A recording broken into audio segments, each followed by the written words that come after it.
So the first project that we're going to build is this particular stopwatch timer application. So if I refresh the page, you will get this particular screen. So when I click on the start button, you can see now the timer is actually started. So if I click on the stop button, you can see now we are able to save a 1 lap. If I again click on the start button, if I again click on stop, then we get our second lap. Now again I'm going to click on the start button. So if I click on the pause button, you can see now the stopwatch timer is actually paused. If I want to continue again, so simply I need to click on the start button. So now it's going to start the timer from where it is actually paused. After that, if I want to reset the timer, so I can simply click on this reset button. It's going to reset the timer to 0. So this is the first project that we're going to build in this course. The second project that we're going to build is this particular vowel checker application. So if I enter here some words, if I refresh the page, you will see this particular screen and there is some animation is also going on. So if I enter here like VJ, which is my name, or I can just simply enter any of the text. If I click on count vowels, right now it has only one vowel, which is this particular I character. Now if I enter here something like text is here. So if I click on count vowels, right now it has 4 vowels, which is this particular E, then this I, and then this E and this E. So right now we have only 4 vowels in this particular line of the text. Alright, so this will be the second application that we are going to build in this course. Then the third application, we are going to build this particular poll system application. So if I refresh the page, then you can see this particular animation will be going on and it will show this particular screen. So if I click on this programming language, means if I select any of the programming language, so if I select the Python, if I click on submit, you can see now the percentage value of the Python is increased. If I select C++, then if I again click on it, then you can see now the percentage value is actually split between the Python and the C++. If I select the Java and if I select JavaScript, then you can see now the percentage value is actually split into 4 different parts. If I click on submit again, now you can see the value of the JavaScript percentage is actually increased. So this will be the application that we're going to build in this particular course, which will be the third application for this particular course. Fourth application that we're going to build is this particular password generator application. So if I increase the and decrease the value of this particular password length by using this slider, if I just simply slide it to the right side, then you can see the password length increased, and if I just decrease it towards the left, then you can see the password length is decreased. If I also want lowercase and uppercase character into my password, then you can see it's going to display the password. If I click on the generate password, then it's going to generate password also, and if I click on it, then you can see now the password is copied. If I can paste it here, you can see this will be the text and this will be the password that I have copied. It is actually same. So this will be the fourth application that we're going to build in this course. Then the fifth application that we're going to build is this particular cache calculator application. When I refresh it, you will see there is a nice animations going on and it's going to display this particular card like structure. Now don't go with the UI part for this particular application, although I have tried my best to actually build the UI, but still this application is heavily focused on the JavaScript and it's actually a most complicated application for this entire course. So you need to be very patient while watching this particular module. So this will be the fifth application. So if I enter here something like number of nodes, so if I enter here 5, if I enter here 10, then you can see it's going to display the total cache, which is 15,000, and also it is going to display the cache in form of words. So it is actually Indian cache calculator. You can simply follow this approach to build your own country cache calculator. This calculator application is very helpful in counter jobs like cash counter jobs, where you have to manage multiple currencies, like you have different kinds of currency and you need to create a final cache, which will be a very difficult, because if you have multiple currencies, then you need to keep track of each of them. But here this particular application will solve the problem, because you need to simply enter the number of nodes or the number of coins depending upon the currency. Okay, so this will be the fifth application that we will develop in this course. Then the sixth application that we're going to build is this random color generator, or you can say that the random color card generator, tile generator, whatever you want to say. If I refresh the page, then we will get a different colors every time. Also, I have added the copy functionality. So you can see whenever I click on the copy, if I want to paste the color code, so you can see this will be the color code that I have copied from this particular project, and also it is going to display the alert in which you can see copied to clipboard. If I click on OK, then this particular alert will be disappear. So this will be the application that we're going to build in the sixth module of the course, which is the sixth project of this particular course. Then we're going to build this note taking application. If I refresh the page, then you can see the data is still present in the web browser. If I just delete everything, and now if I refresh the page, then we will see a blank card, which is the default behavior of this particular application that we want to achieve. So if I enter here, this is some data. Okay, so if I enter here, and now if I refresh the page, you can see we are actually able to show this particular data inside the local storage of the browser. If I want to enter another card, or I can say that the another sticky note, so simply I click on this particular add button. Here I will enter the data like second, and this will be the third. And if I now refresh the web page, then you can see we get this particular data will be saved inside the local storage of the browser. This will be the seventh application for this particular course that we're going to develop when this particular note taking module will be started. Then the eighth application that we're going to build is this particular English dictionary. So if I refresh the page, then this will be the default screen of this particular application. If I enter here a word like dog, if I click on search, then you can see it's going to display the data. So right now it is actually going to fetch data. It will take some time. Now you can see it's actually display this card like structure in a form very animation. Then you can see it's going to display this data. Now some of the data will be repeated multiple times. That is because of the API data. I have actually fetched it for one time, but it's going to display it multiple times because the API is created in such a way. Now if I click on this particular speak functionality, so if I click on it, then you can see it's going to pronunciate the word dog. So this will be the eighth application that we're going to build in this course. Now the ninth application that we're going to build is this particular text animation. If I refresh the page, then you can see there is a nice animation is going on with this particular JavaScript text. Again, if I refresh it, so this will be the ninth project that we're going to build for this particular course. So these are some of the projects that we're going to build, and there are more projects like in this particular course. We're going to develop 20 projects. Get started on your journey now. See you on the course. So now in this module, I will explain you the required software that you need for this particular course. So the first software that you need is to download the Visual Studio Code, which is IDE used for the typing and the editing of the code. And then the second thing that you need is the web browser. So you need to download this particular Chrome. So I have already downloaded and installed all of these softwares. These are pretty simple to install. There is nothing too difficult for the installation of these two softwares. And also for extracting the source code, you need to download the WinRAR. A free version will done the job for you. So you need to download this particular WinRAR also. So these are the three softwares required for the following of the course.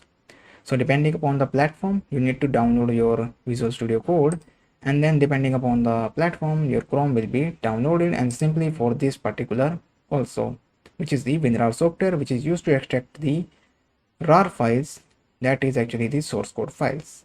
So once you download and install the Visual Studio Code, it will be look like something this. Of course, you will not going to see these folders because these are the projects that I have developed for the course. So simply once you click out, so I'm going to click on new window, and simply here I am going to do this. So you will see this particular screen. Alright, so here you need to click on this, which is actually the Explorer. So here you need to click on the folder. So you can just simply go to desktop or wherever you want to save your project. So I am going to give it here projects test.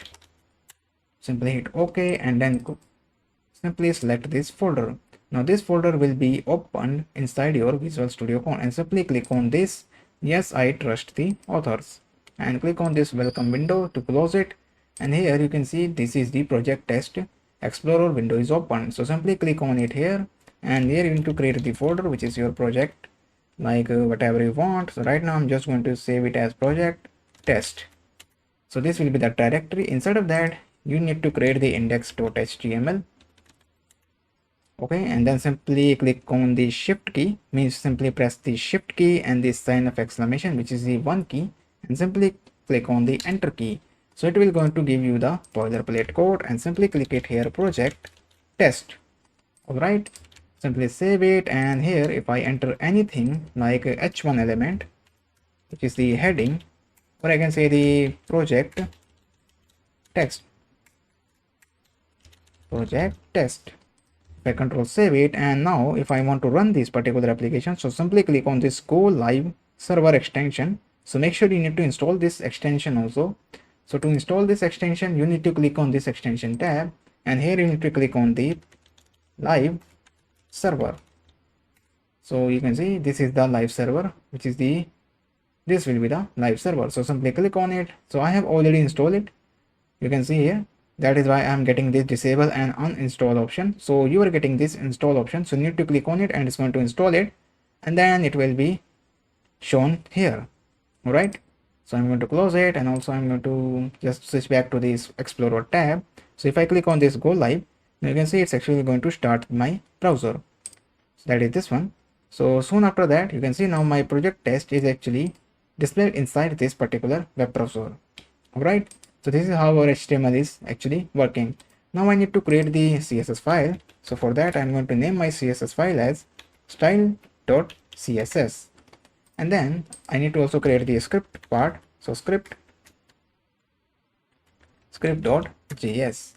All right, now we need to actually link these two files. So I have actually here added two t's. That is actually a typo. It is actually a style.css. Now I need to link this style.css and also the script.js to my index.html. Now for the linking of the CSS file, we need to use the link tag, and here we need to provide the reference. Right now this particular file is present in the same directory of the project test. So that is the reason I am going to just simply type the name of the file, which is the style.css. Okay, so this will be the name of the file, which is style.csn. And similarly, if I want to link my script file, so I need to here type the script tag, which is the script src. So here it will provide the source of the script file. So it is actually present in the same directory. So I'm going to provide the name of the file, which is script.js. Now both of these files now link with the HTML. So if anything actually typed inside of these files, the changes will be reflected back to the index.html elements. So suppose if I enter here a body element, which is a body tag, and actually I am inside the style.css. Yes, I am inside the style.css. So why it's actually giving the error? Actually it's going to show these warnings, not an error. So here if I enter in like a background color, and if I select here anti-white, like anti-white, which is the name of the color. Now if I control save it, you can see down the color of the project is actually changed, which is the web page. And similarly, if I want to make any change inside the color by using this RGB function, you can see if I just change the color, then if I control save it, then the changes will be reflected back to my project as well. Also, if I want to add some code inside the JavaScript so that I can check whether my JavaScript is working, so what I can do here, I can just simply add here console dot log statement. So this will be executed once the web page is actually loaded to the browser. So this is from JS file. Okay, so this will be the text that I have entered inside this particular console window. So to open the console window, simply come back to your web browser and press the F12 key, and you can see we are actually getting these kinds of options. So simply click on this console. You can see now the line, this is from JS file, is actually printed inside the console. All right, and that is how to work with the JavaScript and also the CSS and also the index.html. So I have shown you the basic project, how to create the project inside the Visual Studio Code, and how to run the project, how to create the CSS file to the index.html and then run the project. And also I show you how to create the script file and run the project inside the web browser. So that is actually, I have covered the pretty basic things inside this module. So I hope you will like this lecture. So from the next video onwards, we are going to start the development of the projects. So thank you for watching, and I will see you in the next lecture. Thank you very much. Now in this module, I will explain you how to download the source code for this particular course. So right now you are actually watching this particular introduction section. So if you click on any of this section which you actually want to watch, so if I click on this top watch timer application section, you will see these 4 lectures. The first one is the preview lecture, the second one is the HTML lecture, the third one is the CSS lecture, and the fourth one is the JS lecture, which is the final part of the project. You will see this resource link. So simply click on it and you will get this source code download link. So simply click on that and your source code will be downloaded. So save it wherever you want to save your source code. So I am actually going to save it as on my desktop. Simply click on OK, and you can see right now the source code is actually saved. Now you need to just simply go to it and right click it. Then you need this WinRAR software for the extraction. When you extract it, you will get your source code. So this is the way how you will get the source code for the module. Similarly, if you are actually following the cache calculator section, then you will get the link of these two things. The first one is the resources, which are the images for the project, and the second one is for the link for the final version of the source code. So that is how you will download the source code and the resources for the project that you want to develop. Okay, so that's it for this lecture. I hope you like this lecture. So thank you very much, and I will see you in the next lecture.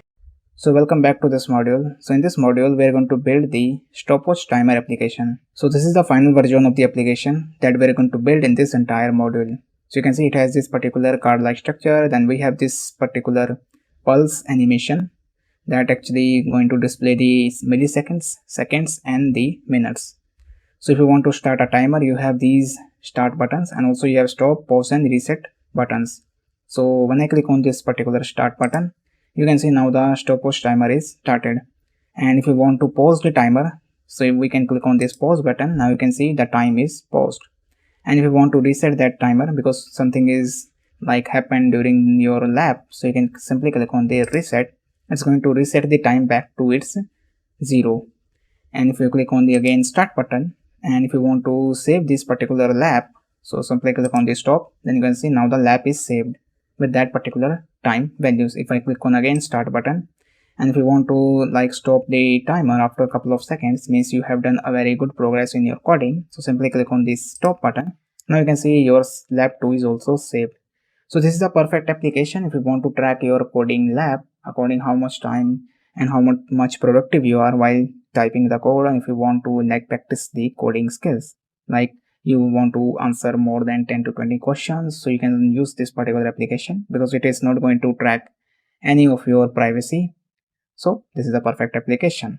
So the first thing is that we need to do for building this particular application is to start with the HTML part of this stopwatch timer application. Now for the saving of the time, I have already created the file inside the Visual Studio Code, which is index.html, style.css, and script.js file, and these files is also linked with this particular tag, that is link tag, and I have linked my style.css file. Also with the use of this script tag, I have linked my script.js file. Now also I have launched this particular project inside my web browser, which is Chrome browser, and you can see right now this is the application, which is stopwatch timer application, and this is the final version of the application that we want to develop so that we can see and just type the style sheet code and also the HTML code. So the first thing is we need to actually wrap the entire code inside this particular white container, and inside of that we need to place the h1 element. Then these particular element, which is like a div element, inside of that we will be using the span elements. Then we need to place these buttons, and after that we need to place the another div. Inside of that we need to use these particular divisions, or you can say that the list tag we can use after creating the divisions. So we have a lot of things to do, so let's get started with it. So first I'm going to click on the our version of the application, which is the stopwatch timer application that we are going to develop in this entire module. So the first thing is we need to actually create a container. So here I will be using a div tag. Inside of this div tag, I'm going to place the class name as container. And inside of this container, first element that I want to place is the h1 element. And the class of this particular h1 element is going to be title. And after that, inside of that, we need to place the title, which is stopwatch. So if I like control save it, then you can see now the stopwatch timer heading is now appeared inside the web browser. Okay, so the next element that we want to place is the division element, so that inside of that division element we can actually place these particular 3 span tags. So let us start with this particular one. So the first thing is we need to create the another division. So here I will be using the div, and we need to specify the class name here to like stopwatch. Inside of the stopwatch we need to provide another div tag, and this particular one is going to have a class name called timer.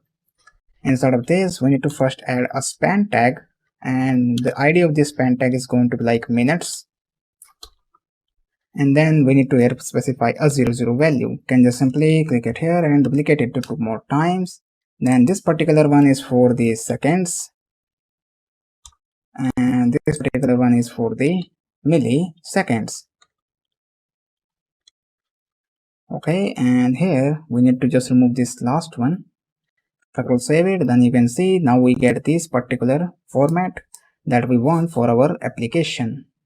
Now the next element that we want to place is the controls. So we need to actually come outside of this timer division and we need to remain inside this stopwatch division. Alright, so make sure you are inside this particular stopwatch division and need to be outside of this particular timer division. So here we need to create the another division. This is for the controllers.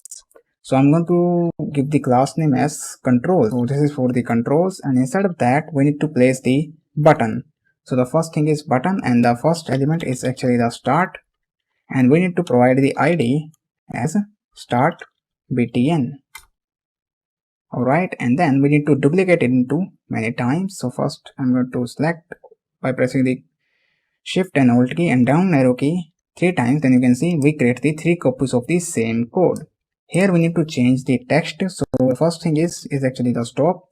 The third one we want is actually a pause, and the last one we need is actually the reset for the reset of the time. Also we need to change the ID name, so it is like stop btn, then this one is going to be like pause btn, and this one is going to be like reset btn. If I control save it, then you can see we get our 4 buttons, just like here we are having 4 buttons. Okay, so after creating the controls, the next thing is we need to create the divisions for the labs, which is for this particular one. So coming back to the our version of the application, and after the end of this control division, make sure you are inside this particular stopwatch division. So inside of that, make sure you are inside the stopwatch division, and I'm going to remove this container division spacing. So here we need to create the another division. It is like division, and inside of that we need to provide the class which is for the labs, and inside of this lab division we need to place the h2 element that has a class name which is of lab title, which is actually this particular title lab timer. So we need to place here a lab timer. Alright, and after that lab timer we want to display the list of labs. So for that we need to use the UL tag for creating the list. That we are going to add the code, means we are going to update this list dynamically by using the JavaScript. So for that here I'm going to specify the ID and the lab list. Alright, and here I will be adding a basic lab list time which is lab 1, and I'm going to just simply here use like 01:43 or maybe 45. Alright, so this is for the labs, and now I'm going to remove the all extra spacing. So inside of this stopwatch division we have created the first division, second division, and this third division. Okay, so that marks the completion of the code for the HTML part for this particular stopwatch timer application. So in the next part we are going to start with the CSS part of this particular application. So now it's time to start with the CSS part for this stopwatch timer application. So for that we need to use the style.css file. Now inside of that first we need to select the body element, and inside of this body element I'm going to first change the background to linear gradient. So we are going to use linear gradient function. Instead of that first I'm going to specify the 25 degree, then the color code. So it is like hash f181 and AA, the first color, and then I'm going to use the hash d3 and then 6c76, and then I need to specify here a 50%. So when I do that, if I control save it, then you can see now the color is applied. Now we are going to change the display to flex. So first I'm going to here change the display to flex, and after that I will be here using the justify content to center. If I control save it, now you can see the content is shift to the center of the screen. Then I will be using here align items, which is going to be the center, and then I need to provide here a min height which is like 100 bh. If I control save it, then you can see everything is now centered to the browser screen. And after that I need to here use the font family. So the font family that I will be using here so I will be using here a sans serif font. If I control save it, then you can see now the font is applied to the particular elements. After that we need to style the container, which is like this particular one. So for that we need to select the main container. So I'm using here a dot because it is a class, so we need to use the class selector. So in order to use the class selector in CSS, we need to use here a dot. So I will be here specifying the container, which is the name of our selector, and inside of this selector First I will be changing the background color. So the background color that I will be using here, which is like triple E, and then we need to specify 9E9, which is like a gray color. And then I need to actually change its border radius. So border, here I'm going to specify the border radius. So the border radius is going to be 16 pixels. So we will get these rounded corners. And after that, we need to specify the padding property. So the padding property value that is going to be here is like 20 pixel. And after that, we need to specify the box shadow so that we can get this nice 3D effect behind the container. So for that, we will be using here a box shadow property 0012 pixel, which is for the blurriness. And then I will be here using the RGBA value, which is like 000, and for the alpha is going to like 0.1. So now you can see it has a box shadow property applied to the container, and now it's getting a shadow, means it's actually showing the shadow. After that, we need to use the display property. So I will be using here a display, and if I will be here using the flex, you can say everything is now actually centered to the one line. Then we need to use here the flex direction. So flex direction, I will be using here a column. You can see everything is now structured in a form of column. And after that, I need to specify the align items to the center. So all items is now actually placed center to the screen, which is the stopwatch timer, which is actually, if I come back to the index.html, inside of the container we have 4 elements, means the 2 main elements. The first is the h1 element, which is the heading, and then we have this main element, which is the stopwatch. Okay, so now everything is actually at the center of the screen. So the next step is we need to actually style the title. So for that, we need to actually select the title here.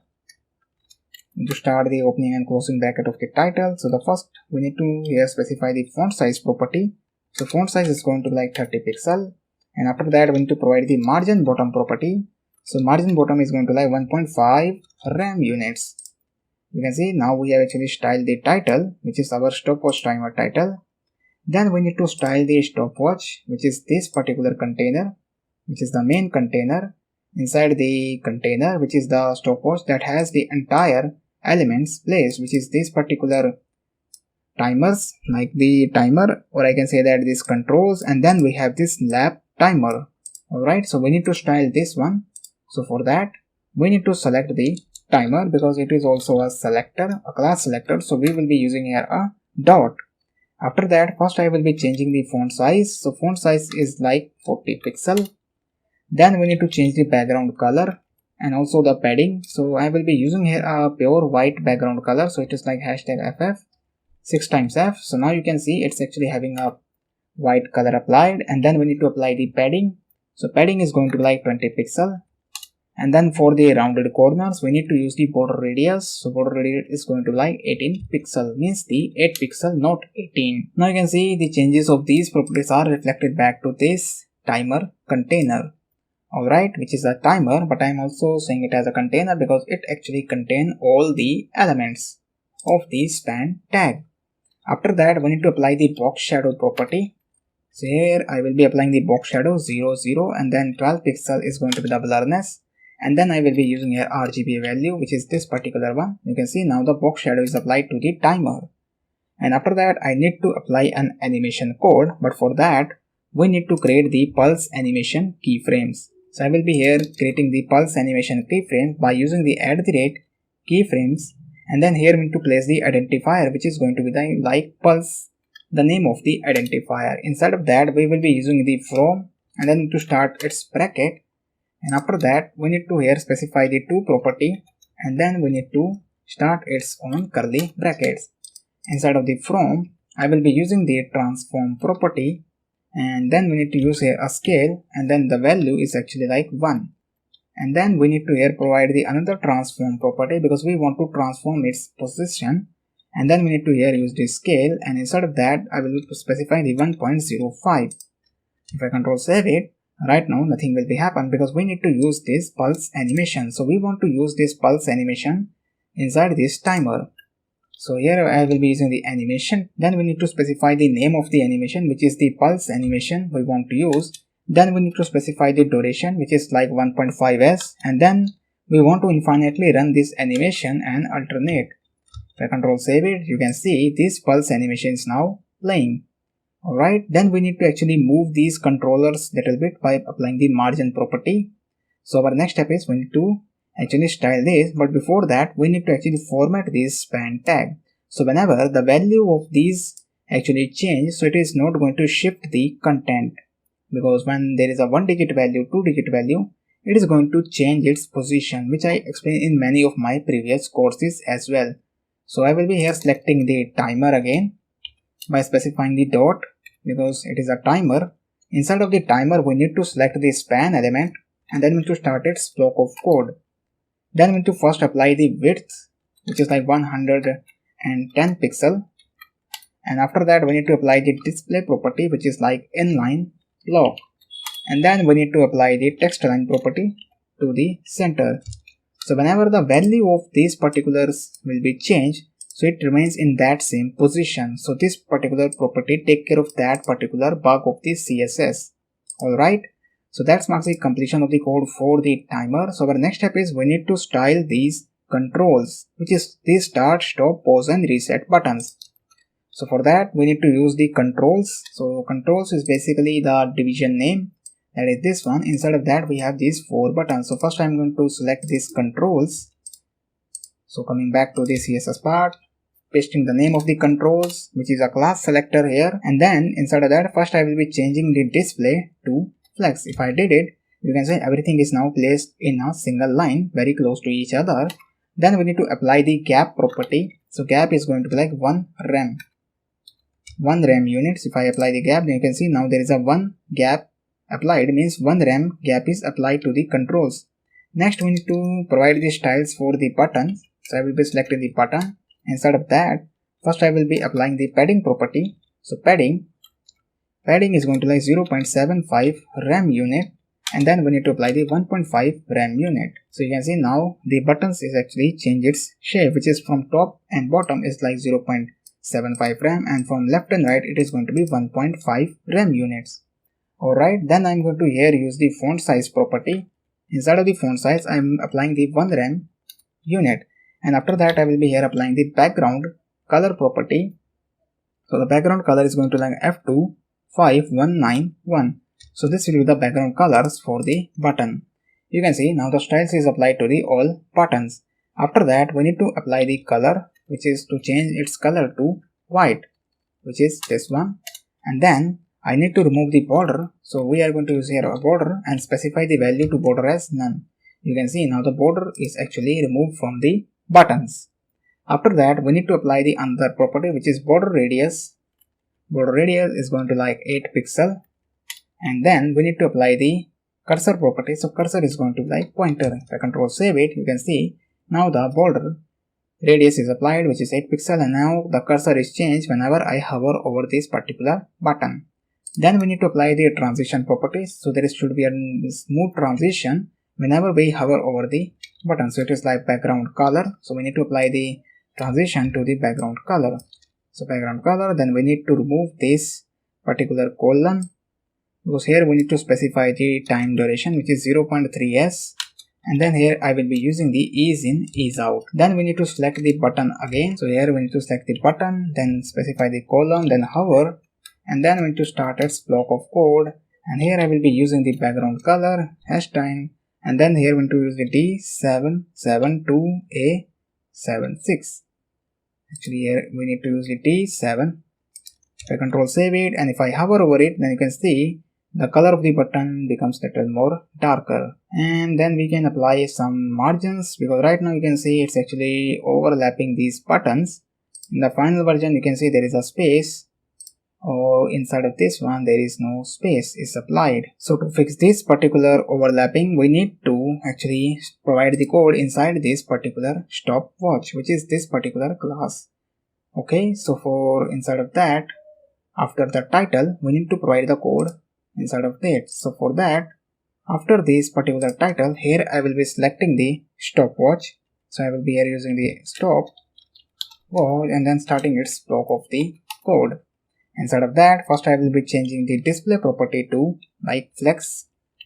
Alright, and then I will be here using the flex direction to column. Alright, and after that I will be here using the align items to the center. If I control save it, you can see button is now moved. Then we need to apply the gap property. So gap is going to be like 20 pixel.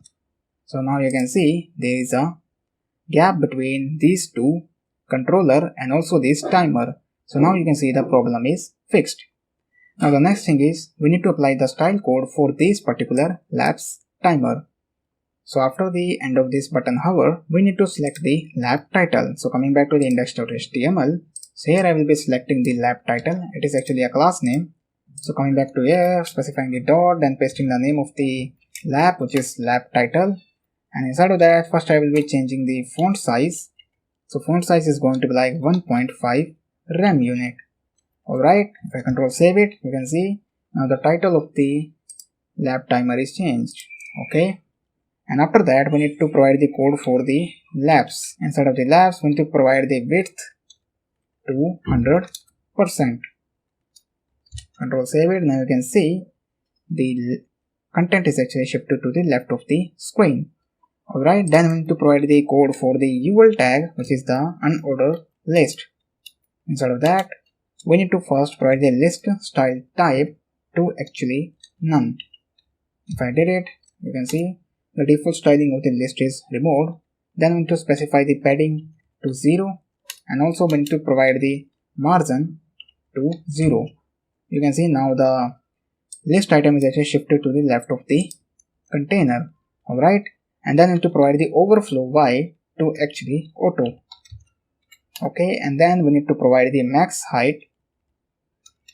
maximum height to this particular list is going to be like 200 pixel.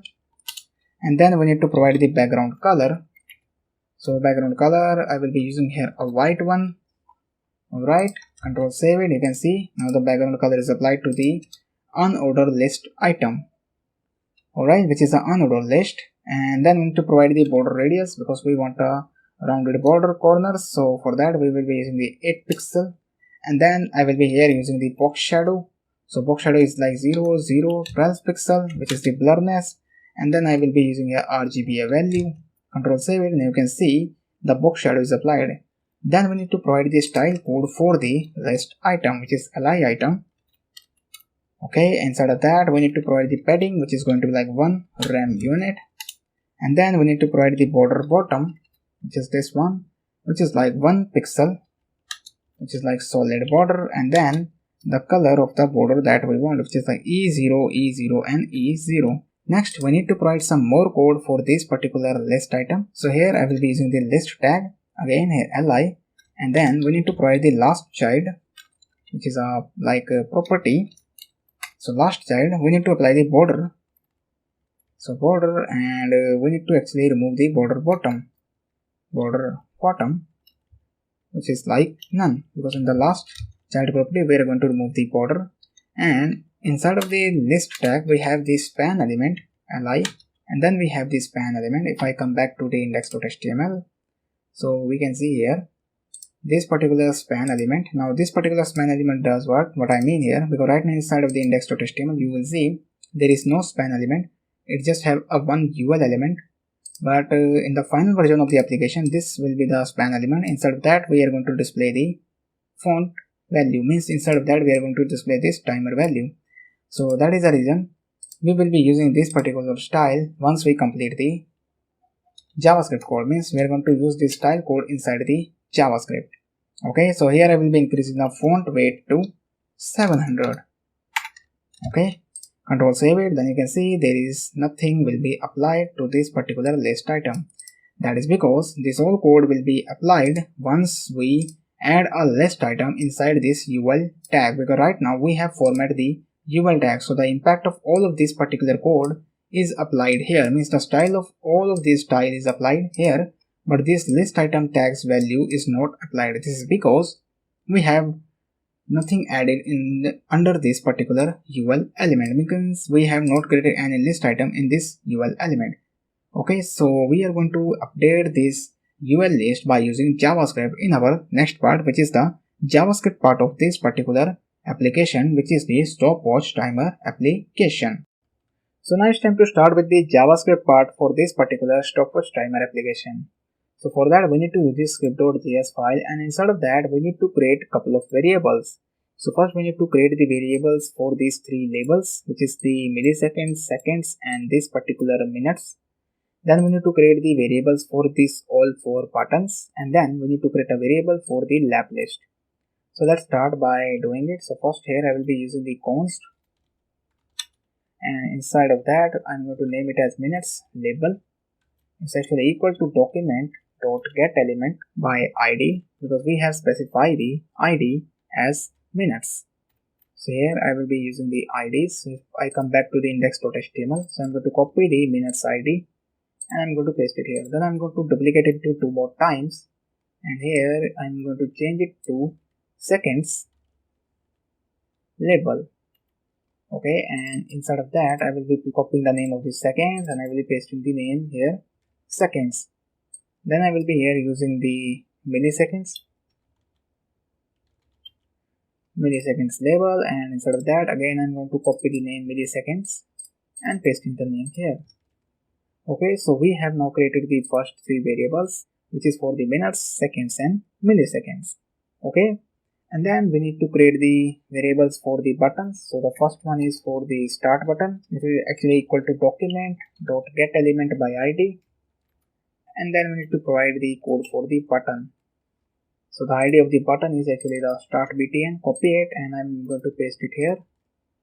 Then I'm going to duplicate this line of code 3 more times. Here I will be using this one for the stop, and this one is for the pause, and this one for the reset.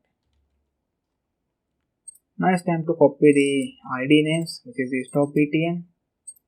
Then this one is for the pause btn, and this one is for the reset btn. Control save it. Now we actually created the variables for the buttons. Next we need to create the variable for our lap list. So lap list is actually equal to document dot get element by id. Inside of that we need to place the id name, which is the lap list. So this is the id name. Inside of the ul we need to update this particular unordered list. So we have now created the elements variable. Okay, so the next step is we need to create the stopwatch variables. Okay, so these are the variables that we need to create. So the first variable is actually we need to create for the minutes. Now I am actually using here a let, because the value of these variables will be updated many times. So that is the reason, because once we create the constants, we actually can't update its value many times. To update the value multiple times, we need to use here a let. So the another variable, which is actually for the milliseconds, and it's actually also going to be 0, and then we want a variable which is for the interval. Okay, so I'm not going to initialize any default value to this interval variable. Then we need to set the listener to these all four buttons, so that when we click on it, we want to perform a corresponding callback, means the function. So here again I will be using the start btn, means the start button, which is the variable name. Then we need to add the listener. So we want to listen to the click listener, and then we need to provide here a start timer. Okay, and then we need to terminate that code. So I'm going to duplicate it into 3 more times, and here I will be using the stop. Then I will be here using the pause, and this one is for the reset. Then this one is for the stop timer, then this one is for the pause timer, and this one is for the reset timer. Okay, so we have now created all the 4 functions, and we have set the listeners to these particular functions, and then it's time to create all of these particular functions. So here at the bottom I'm going to create all the functions here. So the first function is actually the start function. So here I need to use the function keyword, then the start timer, which is the name of the function. Then we need to create another function, which is the stop timer. This is then the name of the function. Then we need to start its body. Then we need to create another function, which is the pause timer. Then we need to start its body. Then we need to create another function. Now this particular function is for the reset. It's a timer. Then we need to start its body. Okay. So the first thing is, before starting the code inside of these functions, first we need to actually create the function to update the timer. Alright. So here at the end of this reset timer, here I will be creating another function which is for the update timer. Then to start its body, inside of that, first I will be here using the milliseconds variable. Whenever we update the timer, we want to update the value of the milliseconds. So here we are going to write the logic. If milliseconds is actually equals to 100, then we want to actually change the milliseconds value to again 0. Alright, and we want to update the value of the seconds. Now here, because inside of the 1 second we have 1000 milliseconds, but we want to execute our stopwatch timer more fast, so that is the reason I have used here 100. But if you are developing a real world application, means if you are developing this in a real project, although it is a real application and in actually used in the real world, but if you are submitting this project in your colleges or school, or maybe you are actually doing it as for your assignment, then make sure you use here 1000 value, because it's actually 1 second is actually equal to 1000 milliseconds. Okay, so in 1 second you have 1000 milliseconds. But in order to actually execute the code more quickly, means the clock stopwatch timer code more quickly, that is the reason I have actually used here a 100 value. Alright, so that is what actually I want to explain.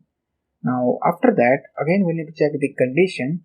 So if seconds actually equals to 60, because in 1 minute we have 60 seconds, so we want to change the seconds value to 0, initialize the seconds value to 0, and then we want to start updating the value of the minutes.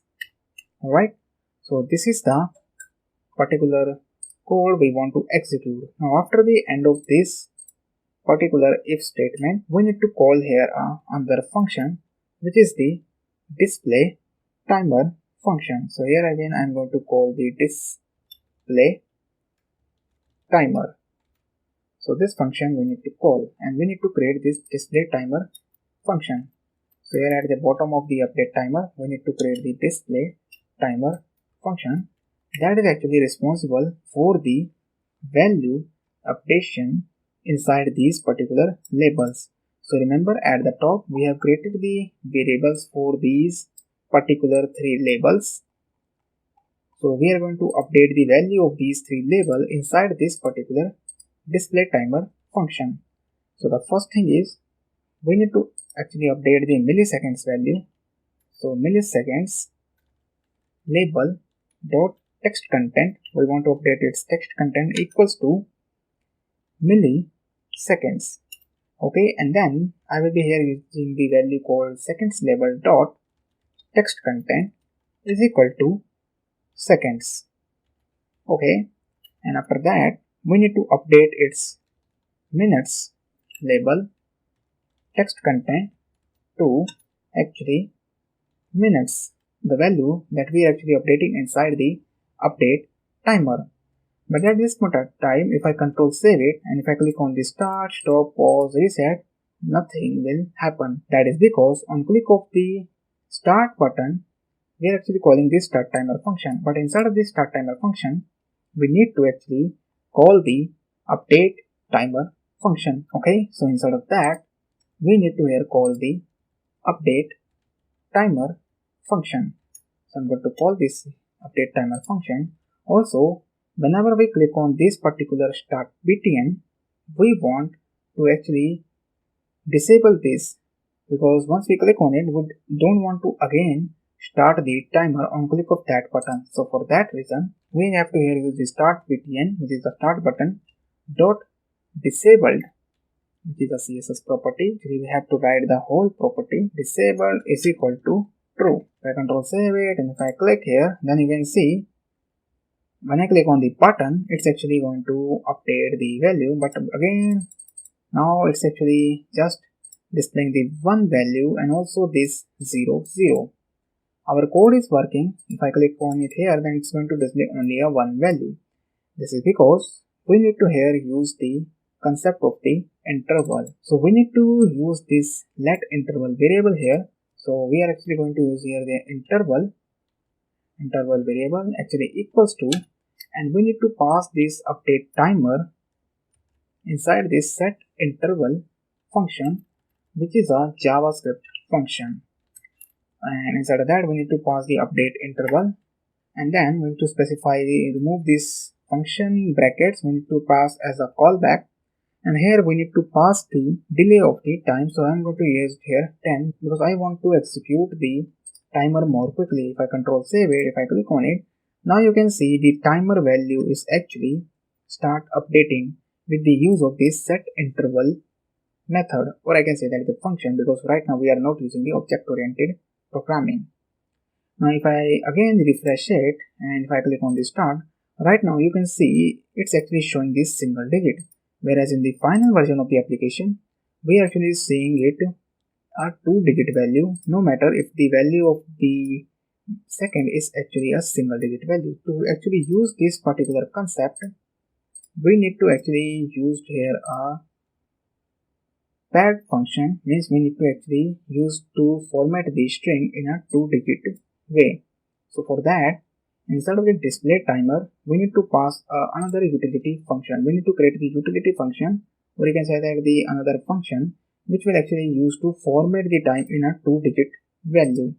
So here I will be creating the function, then we need to create here a pad time, and inside of that we will be pass the time. So this function is going to accept a parameter time, which is either in seconds, minutes or milliseconds. So this is going to return, and inside of that we will be using the time dot to string, because we want to actually format it to string. Alright, and then we need to actually pad it with the use of pad start function. And then what we want to pad, so we want to actually create a 2-digit value, right, 2-digit value, and then we want to pad it with the value that will be in a form of string. So we need to provide here a string value. Now we need to use this function. So whenever we actually displaying the time, we want to display the time in a formatted way. So this milliseconds will be passed to this pad time function, and also this seconds pad time. Instead of that I will be passing these seconds, and then inside of this pad time again we need to pass the minutes. Alright, now if I control save it and now if I click on this start button, there is a problem. So the problem is here, it is not working because here I had made a typo. It is actually a string, so it is like to string. If I control save it, if I click on it, now you can see everything is working fine, and you can see now the value is actually in a form of 2-digit. You can see here right now, no matter if it is a single value, it is actually preceded with a 0, and if it is already a 2-digit value, then this particular 0 will be ignored. So with the use of this pad start function, we have actually formatted the time. So I'm going to explain this pad start function little bit more because this may be new to you guys. So this pad start function will take two arguments. The first is the target length of the value. Just like I already explained, we want to display a 2-digit value. So that is the reason I have here used the to length. Means the to length value we want to display, which is like this to length value. And then we want to pad it with that particular string value. So padding string means the second argument that it will accept is a padding string. So we want to append this particular 0 whenever there is a single string, which is like in case if I just simply refresh it, if I start it, right now you can see it is actually a single value. So if it is that condition, we want to actually proceed as 0. Alright. So I hope you get the idea of the pad function. So once we actually get the display of the function, means we are actually able to display the timer inside the 2-digit value. Alright. Next, whenever we click on the pause, we want to pause that timer in that particular time. We want to pause the time, in short I want to say. Okay, so to pause the timer, we need to use the clear interval function. So instead of that pause timer function, here I will be calling the clear interval function. Instead of that, we need to pass the interval value. After specifying the interval variable value, which is at the top, you can see this is the value variable, because once we call the set interval function, the whatever value that this set interval function provide, it's going to initialize in this particular interval. Okay, so that value will be saved inside this interval. So we want to just simply use that clear interval so that we can pause the timer. And after that, we want to disable this pause button just like the start button, so that we again don't click on this button. Okay, so I'm going to copy here this particular lines of the code from here and changing this one to pause button.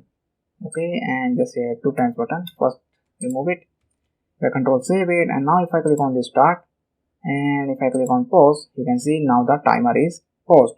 So our pause button functionality for the stopwatch timer is also working. Next, we need to actually create the reset timer functionality. So whenever we click on the reset, we want to actually update these values to 0. So for that, we need to create the function which is the reset timer. So here I will be using the reset timer data function. We want to create the reset timer data. So this will be the reset timer data function, and inside of that we need to update the value which is the minutes is equal to 0, and then we need to create here a seconds which is actually equal to 0, and then we need to create here a milliseconds. Then again we need to set the value of the variable to 0. So whenever we click on this reset, we want to call this reset timer data function, and then we want to just simply click on the display timer, add the 0 values to the UI as well. Okay, so once we done with the code of the reset timer data, it's time to call this reset timer data function inside the reset timer. So we need to call here reset timer. So first we need to clear the interval. Okay, so first here we need to create the interval, means clear the interval, and after that we need to call the reset timer data function. Okay, and after that, once we click on the reset timer data function, then here we also want to actually click on the reset timer data, because once we click on the reset timer button, we don't want to again click on this reset timer button. Okay, so again here we will be using the reset timer dot disable is equal to true. Okay, so if I click on save, and now if I click on the start button and if I click on the reset, you can see now the values of all these 3 labels is actually set to 0. If I click on start again, right now you can see it's actually not starting. If I refresh, it's actually updating, and if I click on the reset, it is not actually updating. Okay, so the thing is that once we click on the start button, then this button is actually in a disabled state. So it doesn't matter if I click on this button many times, it is not going to display. So the problem is that inside this reset timer function, here we need to actually make the start button disabled to false, because we want to make the start button active. So here I have actually typed the wrong button code. We need to here use the start button, and we need to actually set its disable value to false, because we want to make active. Once we click on the reset one, we want to make the start button to be active again. Okay, so if I refresh it and if I click on the start and if I click on the reset, you can see now the timer is set to 0 again. If I click on start, now you can see it's again started. Similarly, in case of the pause, whenever we click on the start and if I click on pause, right now if I again click on the start, it's not going to start the timer. So again we need to make the start button active. So instead of that, we need to actually use it. So I actually made a problem inside the code. Now it's solved. So if I click on the start, if I click on pause, and if I click on again start, so it's going to start the timer wherever it is actually paused. So our 3 functionalities are actually working properly fine. Now we need to actually start the code inside this stop timer function. So this one is actually little tricky because inside of that, whenever we click on it, we want to also save the lap time inside this lap list, just like in the final version of the application. If I click on start and if I click on stop, you can see now it's actually saved here. So we want to add this functionality. Okay, so coming back to the our version of the application, and inside of the stop timer, the first thing is we need to first clear the interval, which is obvious required. We want to clear the interval by calling the clear interval and passing the interval variable as a parameter. Then here we need to call the reset timer data, because we also need to reset the timer to 0 once we save a level. And then again we need to make the button to its actually in a false state, because once we click on the stop timer, we want to make the start buttons to false again, means we want to make the start button to be active again. So here we need to call the false. Okay, so we have done with the 3 steps. Then we need to here call the a function which is add to lap list function. So this function we need to create. So at the bottom here I am going to create this function which is add lap list. So this will be the function responsible for the creation of the lap list. Okay, so here we are going to create the lap list function. So the first thing is we need to create some variables. So the first variable is the lap time. So this is actually equals to, so here I will be using the template string, which is a key present at the top of your caps lock and at the bottom of your escape key. So this is the template string character. Inside of that, first I will be using the dollar symbol and then the pair of curly brackets and the variable value that I want to display here, which is the minutes. And then we need to actually here use the colon because we also want to display the seconds. Then again I will be here using the dollar, then the pair of curly brackets, and here I will be using the pad time also because we want to display the time in a form of 2-digit value. So that is the reason I will be here using the pad time again. So I'm going to zoom out a little bit so that you can see the code more clearly, and also I'm going to use the view and word wrap. Okay, so again here I'm going to use the pad time, and inside of that we need to pass the seconds. Then after that we need to here specify the colon. Then now make sure it is actually, yes, we need to specify the colon because it is a string. Then we need to use the dollar symbol, then the pair of curly brackets. Again we need to use here a pad time, and then we need to pass the value which is milliseconds. Okay, so that is what we have done with the template string for the lap time. Then we need to create the variable for the const list, which is the list item. Okay, again I am going to use here a template string. Inside of that I will be using the span tag. So here it is a span tag. Okay, this is the span tag, and then here I will be using the lap because the string that I want to display, then the dollar symbol, then the curly brackets, and the value that I want to display, which is the lap list. The variable that we have created at the top, remember the variable that is this one, lap list variable. So we are actually using this variable here, which is the lap list dot child. So we want to actually child element count because it is actually a list. So that is the reason we are going to use here a child element count, and then we need to plus 1. Okay, and then we need to actually here use the column. Then we need to close the span tag, and after that closing the span tag, make sure you are inside the template string. Okay, and then we need to use the dollar symbol, then the pair of curly brackets, and then we want to display the lap time, which is this particular variable value.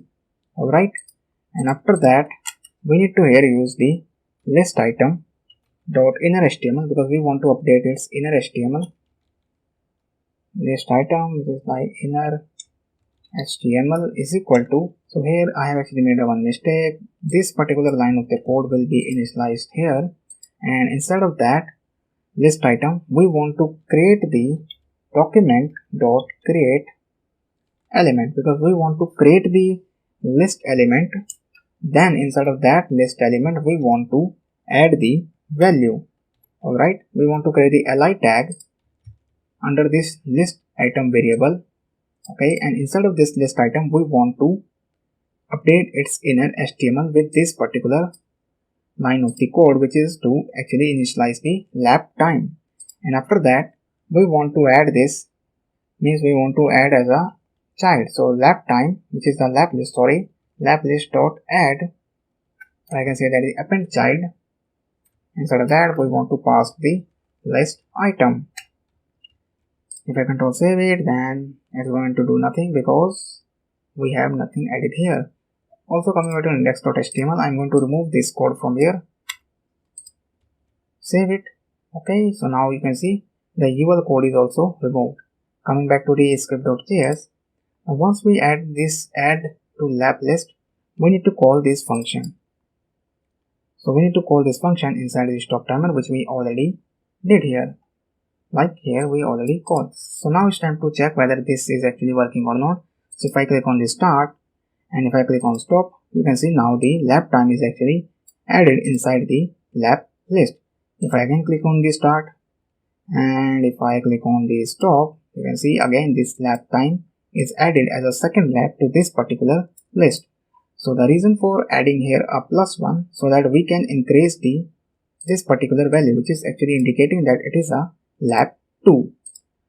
Okay, so now we have done with the all code for this particular stopwatch timer application. I tried my best to explain the concept. Some of the things may be new to you, so make sure you actually Google it if you find anything problematic, because it is the best way to learn the things more quickly and learn the things more perfect way.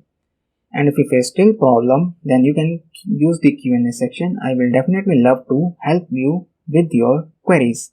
But make sure whenever you are actually asking a question, if you're facing the issues in this particular stop timer code, then make sure you actually explain that you are developing a stopwatch timer application and then pick a screenshot of this particular code and then send it in the Q&A section. And you can even send your query to my social media. Mostly I am active on the Facebook, so you can ask the question directly on my Facebook. Okay, because it is hard if you are just simply saying I am facing the issue on click of a button on the stop button, so I am getting nothing, because what problem you are facing. Maybe you made any typo, but try to give more code so that I can help you with the Q&A section. Okay, so that marks the completion of the code for this entire project. If you like this module, then please leave a review so that this review can help me to reach more students. Also, it will motivate me to create more awesome courses like this. So thank you for watching, and I will see you in the next lecture. Thank you very much. So welcome back to this module. In this module, we are going to develop the vowel checker application. So let me first show you the application that we're going to build in this entire module. So this is the final version of the application that we're going to build in this entire module. You can see it has this nice neon glow animation at the border of this particular vowel checker container. We have this heading, then this text area, then we have this button. So on hover of this button, you can see the color is changed. And then we have this result element, which is used to display the results. So if I enter here like this is some text. Okay, so if I enter this kind of text here and if I click on count vowels, so you can see now it has 5 vowels. So you can see 2 times I, O, E and E. So these are the 5 vowels present in this particular text. So we are going to develop this application. So our first step is to start with the HTML part of this vowel checker application. Now for the HTML part, I have already created the files inside the Visual Studio Code. The first is the index.html, the second is the style.css, the third is the script.js file. And I have linked this file by using these particular lines of the code. So for linking the style.css file, we actually use the link tag and then we need to specify the path of the file. So it is actually present in the same directory. So that is the reason I have specified here a file name which is style.css. Similar in case of the script file, I have actually placed the file in the same directory. So that is the reason I have actually placed here a script.js as a file name for this particular script tag. And I have also launched this application into my web browser, which you can see right now. This is the vowel checker application. So this is the version of the application that we're going to develop, and this is the final version of the application that we want to develop. Okay, so the first thing is we need to actually place the container, and then we need to place all the 4 elements, which is the vowel checker heading, then this text area, then we have this button, and then we need to place the paragraph element to display the result. Okay, so coming back to the other version of the application, so here inside the body under the index.html, inside the body here, so I will be here using the Emmet shortcut plugin, which is dot, and then I need to type the name of the class, which is the container. So when I press the enter key, then you can see it's actually give me the division tag of class name container. Okay, and inside of this particular one, first we need to add the h1 element, which is for the vowel counter, or I can say that the vowel checker. Okay, and then once I control save it, then you can see the vowel checker heading is now appear inside the browser screen. Then we need to use the text area. So here we need to specify the ID. So here we don't need to specify the name. The thing that we want to specify here, the ID. So ID is going to be like input text.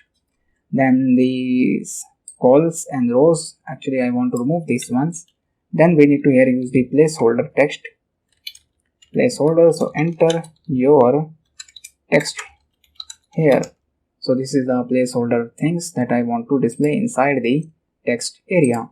And inside of the text area we don't want to display anything, so I'm going to leave it as it is. And after this particular text area, so you can see once I control save it, the text area is now appear inside the browser screen. So we are going to restrict this text area with the use of the CSS code so that it doesn't get resized. Okay, now coming back to the index.html under the division container. Okay, so here we need to place the button. Inside of the button we need to specify the onClick event. So this is the button. Inside of that we need to name the onClick, which is the function that we want to call. So here I will be using the check vowels. Okay, and then we need to specify the round brackets. And then the text we want to display to our button is count vowels. Okay, and after that we need to here provide the paragraph element, which is used to display the result. So we need to apply here ID, and then we need to specify the result. Once I control save it, then you can see now all the 4 elements is now appear inside the web browser. So the next step is we need to start with the CSS part for this particular vowel checker application. Now it's time to start with the CSS part of the vowel checker application. So for that we need to use the style.css file. Inside of this particular file, first we need to select the body element, and inside of the body element we will be using the font family. This is the font family. Here I will be using the font which is sans serif. If I save it, then you can see now the font is applied to the vowel checker application. After that I will be here using the display to flex, and then I will be here adding the justify content to the center, and then I will be here using the align item property, and this is going to be the center as well. If I control save it, then you can see the content is actually shifted to the center of the screen. Then I will be providing here the 100 VH, which is for the height, and then after that I will be adding here a background, which is for the linear background color, linear background, and then here I will be using to right, comma, and then we need to provide the color, which is hash symbol 33001B. So this will be the first color that will be used for this particular linear gradient 001BB, and then we need to here provide the another color, which is hashtag FF, with hash symbol FF, then 84. If I control save it, now you can see the color is applied to the vowel checker application, which is a linear gradient. Okay, then we need to actually apply the code for the container. So this is the container. Inside of the container, first we need to apply the background color. So here I will be using the RGBF function, which is this one. Then for this value is going to 255. Then for this one is also going to 255. And then the alpha is going to like 0.2. Control save it. Then you can see now the color is applied to the container as well. Then we need to add the backdrop filter. So this is like backdrop filter. So this is going to be like blur. And here I will be specifying the blurriness to 10 pixel. Control save it, and after that I will be adding here a box shadow. This is a box shadow, and here I will be adding 0 pixel. 0 pixel, then for the blurriness is going to like 10 pixel, then RGBA value, it's going to like 0, 0, 0, and for the alpha it is going to like 0.2. Okay, now you can see there is a box shadow is applied to the container, and after that I will be adding here a border radius property which is going to be like 10 pixel. Then I will be adding here a padding which is like 20 pixels, and after that I will be adding here a display property which is like display flex. Then we need to use the flex direction, so it is going to like column, and then we need to use here align items, which is also going to be the center of the screen. If I control save it, now you can see the content is arranged and also the padding applied, and the border radius is also applied to the container. Then we need to create the animation. So for that we need to create the keyframes for the neon glow. So here I will be using the keyframes. Then we need to specify the identifier, so it is like neon glow. Okay, so this will be the identifier. Then from, then we need to specify its block of code, and then here we need to specify the to, then its block of code. Instead of that, first we need to apply the box shadow, because we want to apply the animation inside the box shadow, so it is like 0 pixel, then 0 pixel, and then we need to also provide here 20 pixel, and then the color that we want to apply here, so it is like E61380. Okay, and then here we need to provide the 0 pixel, and again 0 pixel, and then we need to provide here a 30 pixels, and then the color which is CE, not X, it is like CE1C78. Okay, and then I need to specify here a comma again, and here also I need to specify the comma. Then again I will be here using the 0 pixels, the 0 pixels, and this one is for the 40 pixels. Then we need to apply the color code, which is like a hashtag, which is like hash symbol, not hashtag, FF0084. So this will be the color code. Okay, so now it is applied, and after the control save it, so right now you can say nothing is happening, because we also need to provide the code inside the phone. It is like box shadow. Then here we need to provide the 0 pixels, 0 pixels, 10 pixels again, and then I will be here using the RGBA function, which is like this one. Control save it. Now we need to use this animation inside the container. So it is like animation, then the name of the animation, you can see it actually gives the lots of values, so we need to remove it. So the first thing is we need to provide the name of the animation, which is neon glow. So this is the name of the animation. Alright, then we need to provide the duration, which is 1s, which is 1 second, and infinite, and we need to alternate. Control save it. Now you can see this particular animation is applied to the vowel checker container. Okay, so the next step is we need to apply the code for this particular h1 element. So coming back to the standard.css file, inside of the h1 element, first I will be applying the color. So color I want to display is the white color, because the background color is a dark, so that is the reason we need to apply here a white color. Then we need to actually change the font size, which is like 36 pixel. Okay, and then we need to provide the margin bottom property, which is going to like 20 pixel. So that's now the completion of the code for the h1 element, and after that we need to actually modify the code for the text area. So for that we need to use the text area, and here inside of that, first we need to specify the width. So width is going to like 500 pixel. Then we need to specify the height. So height is going to like 350 pixel. Control save it. Now you can see the height of the text area is increased. Then we need to provide the margin property. So margin from top is going to like 10 pixel, and from left and right it is going to like auto. Okay, and after that we need to provide the display property. So display is going to like block, and then we need to actually provide here a font size property. So font size is going to like 24 pixel. So whenever we enter your text, it is going to like 24 pixel. And we need to provide here a padding property. So padding is going to like you can see now the padding is applied.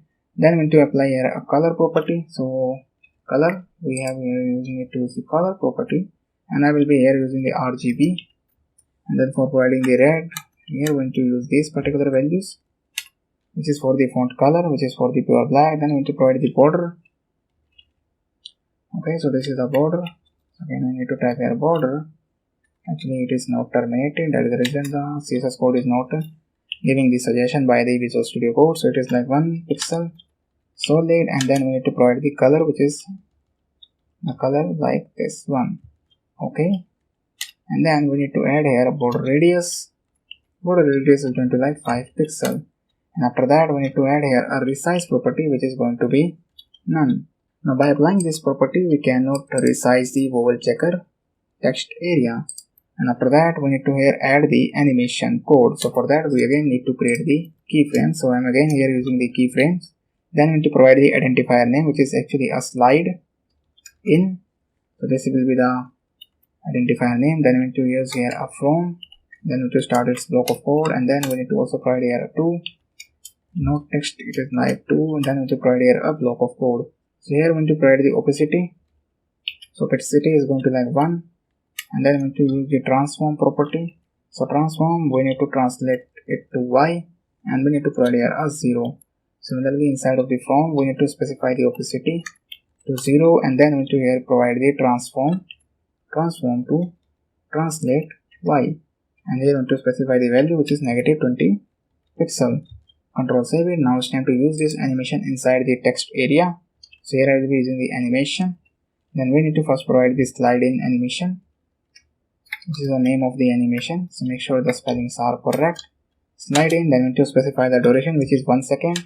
Then we are going to use the function, which is age. If I control save it, you can see now the text area content is sliding. Alright. Then we need to apply the code for the button, because we need to modify the code for the button. So here I am going to select the button. Inside of the button, first we need to specify the padding. So padding from top is going to be like 15 pixel, and from left and right it is going to be like 30 pixel. No 13, it's like 30 pixel. Then we need to specify the background color. So background color is like 4CA, and then here we need to apply the F50. So this will be the background color for the button. Then we need to provide the width. So width is going to like 500 pixel. And after that we need to provide the color property. So color is like hashtag 3 times F. I can see, and then we need to apply here a property like border. So border is going to be like none. Then to apply the border radius. So border radius is going to be like so here we actually not apply border radius. No, we apply the border radius, because otherwise it does not look good. You can see we have applied the border radius in the final version of the application as well. After that we need to increase the font size. So font size is going to be like 16 pixel. Then we need to increase the font weight. So font weight is going to be like bold, and then we need to change the text transform property. So it is going to be like uppercase. Now every character of the button is now in uppercase letter. Then we need to change the cursor. So like this is the cursor pointer, and then we need to apply the transition. So transition, we want to apply the transition to background color, and then we need to specify here color. Alright, and then to specify the time, which is 0.3s, and then we need to use the function, which is ease. Okay, then we need to select the button again. Then we need to use its pseudo class, which is the hover, and then we need to start its block of code, and inside of that we need to specify the background color, then the color code, which is symbol 33022B. So this will be the color. So when I hover over it, then you can see now the color of the button is changing when I hover over to the button. Next we need to style this result element, because it is an ID. So we are actually using here a hash symbol because it is an ID selector, and we specify the name of the selector, which is result. So first thing is we need to change the font, which is 20 pixel, and then we need to change its margin property. So margin from top is going to like 20 pixel, and after that we need to add here a color property. So color that I will be using here, Azure color. So this will be the color that I will be used for the result element. You can see right now. And then the last property that I want to apply is the font weight property. So this will be the font weight property. Then we are actually going to use here a bold. Also we need to add here a neon glow text animation. So I am actually going to use the same animation, which is neon glow. So you can see right now here, this is a neon glow animation at the top. If I just go back here, so I'm going to use the same animation code. So I'm going to copy this code from here, and coming back to the result elements, if I paste it here, then you can see now the neon glow animation is also applied to the result one. Okay, so our next step is to start with the JavaScript part for this particular project, which is the vowel checker application. So now it's time to start with the JavaScript part for this particular vowel checker application. So for that we need to use the script.js file. Inside of that file, we need to first create the callback, which is the function. Inside the button, we have actually specified the check vowel function. So we need to create this function inside the script.js. So here I will be writing the function, then I'm going to paste the name of the check vowel function. Instead of that, first we need to get the reference to the text area. So I will be here using the const, and it's going to be like text and is equal to, and then here we need to use the document dot get element by id, because we have specified the id, and then we want to get the value, because if we just simply didn't use here a value, then we are getting the tag name. So here we need to specify the id. So the id of the text area is input text. Okay, so we are getting the id, and after that, once we get the id, we want to create a one function. So here outside of this particular check vowel function, we need to create a function which is vowel. So this function will check whether the vowel is existed or not, because we are going to take the value of this entire, like this vowel checker here is this text area, as treating this entire value as an array. So that is the reason we are going to pass this array to this particular function, and then this function will check if there is a vowel existed in that array. So if it existed, then it is going to return true. If it is not existed, that is going to return false. Okay, so here we need to create the variable which is like I will say it here, const vowels is equal to, and then here I'm going to use the angular brackets. Then we need to specify the vowels, which is first a, then to specify the AE, then here we need to specify the I, and then O, and then to specify here U.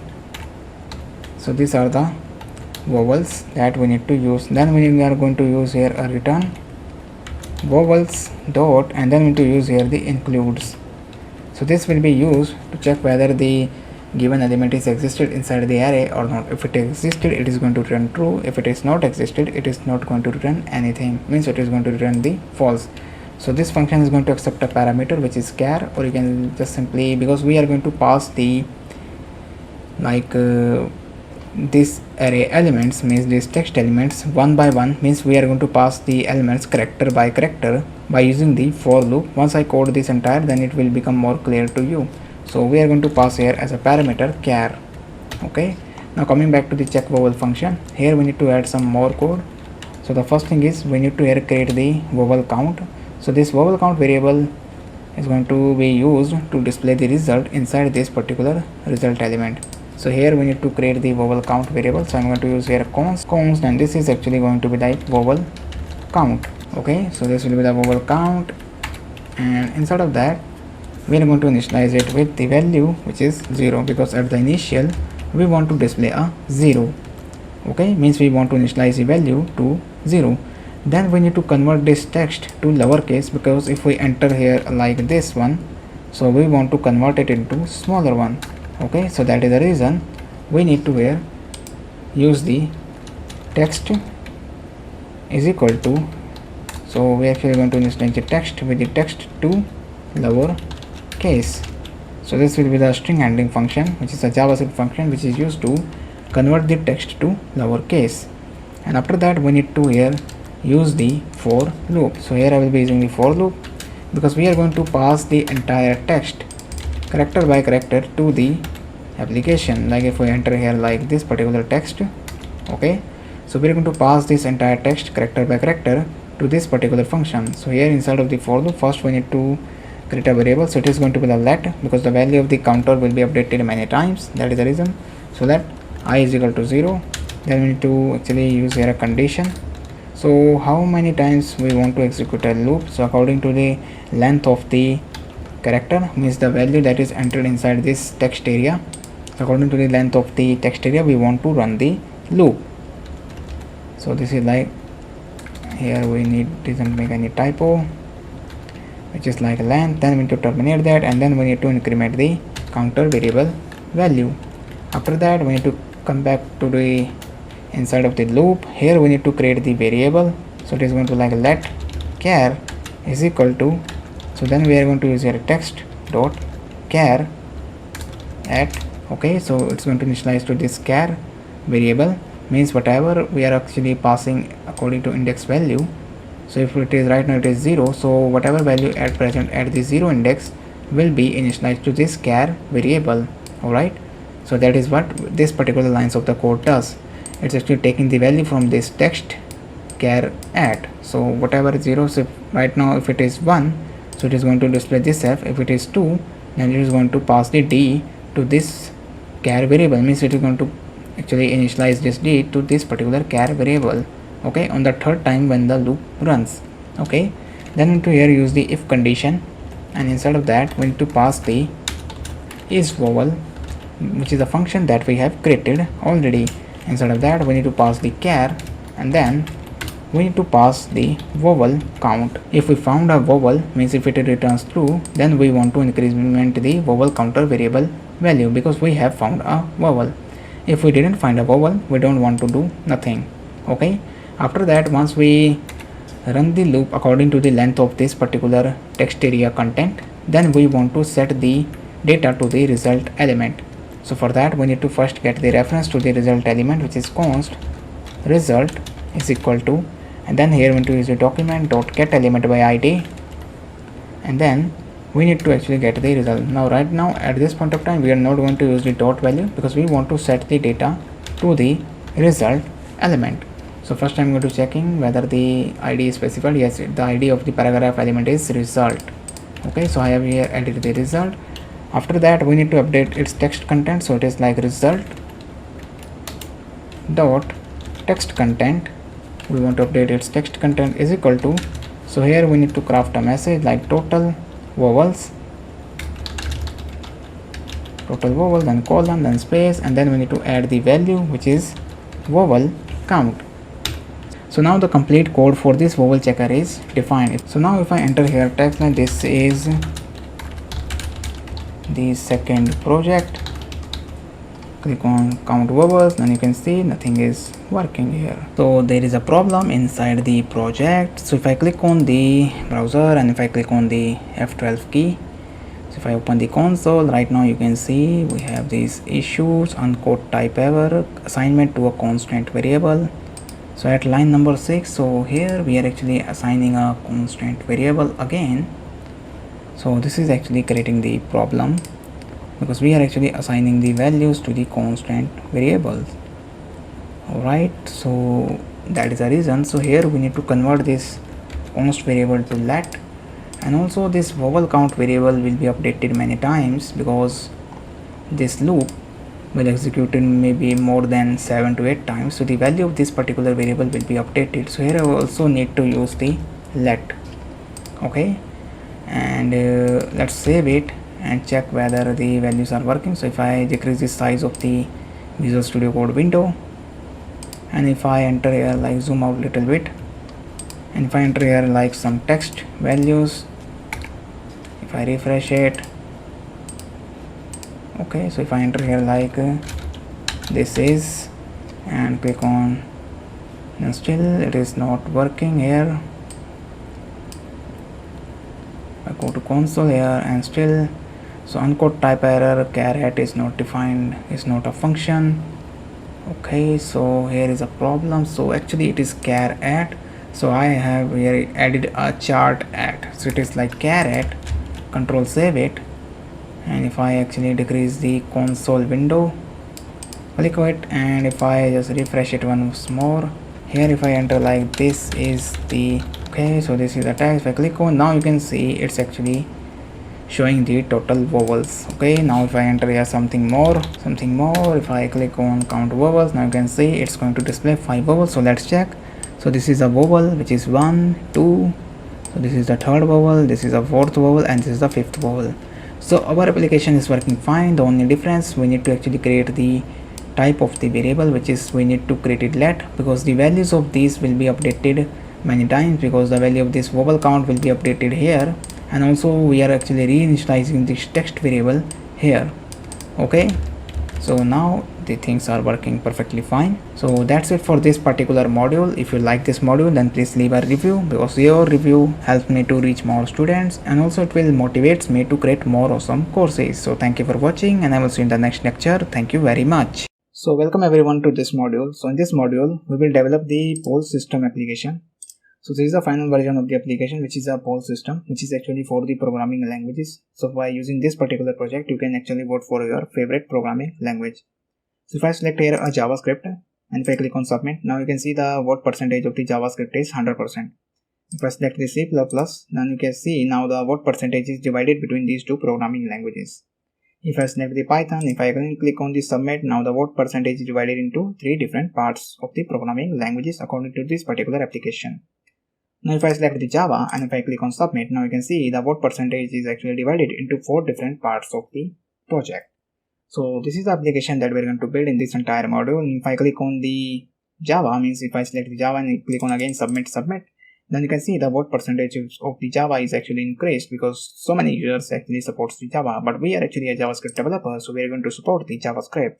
If I click on submit, now you can see the what percentage of the JavaScript is increased, and also the other programming languages what percentage is decreased. So we will build this entire application from scratch by using HTML, CSS and JavaScript. So in the next part, we're going to start with the HTML part of the project. Now for the HTML and CSS part, I have already created the file inside the Visual Studio Code. This is index.html, CSS, which is style.css file. This is the script.js file. And I've also linked this file by using the link tag for the CSS and the script tag for the script file. Now the first thing is we need to actually wrap the entire code inside the container, right? So we need to create the container, and after that we need to place these particular elements. Coming back to the our version of the application, because I have already launched the project inside the web browser by using the Go Live Server extension. So now here I need to use the container. I need to press the tab key. Inside of the container I need to press the h1 element, and then we need to provide here a poll system. The first, which is actually the heading, and after that we need to provide the division tag, and then we need to provide the class is going to like poll, right? And after that, inside of the poll we need to provide the h2 element. So this is actually the what is your favorite programming language. We need to copy this programming language code and text means, and I have actually pasted here. Roll as, then you can see what is your favorite programming language heading is now to the browser. After that I need to provide here another division tag. So this is a division, and inside of that we need to specify the class. So the class is going to like option, and after that we need to provide the division, and the class is going right, and then we need to provide the input type is going to be like radio, and then we need to provide the id. So id is going to like option 1, right? And then we need to provide the name going to be like poll, and here we need to provide the value is going to be like option 1. So this is option 1, and then we need to provide the label is going to like option 1, and inside of that we need to provide the JavaScript.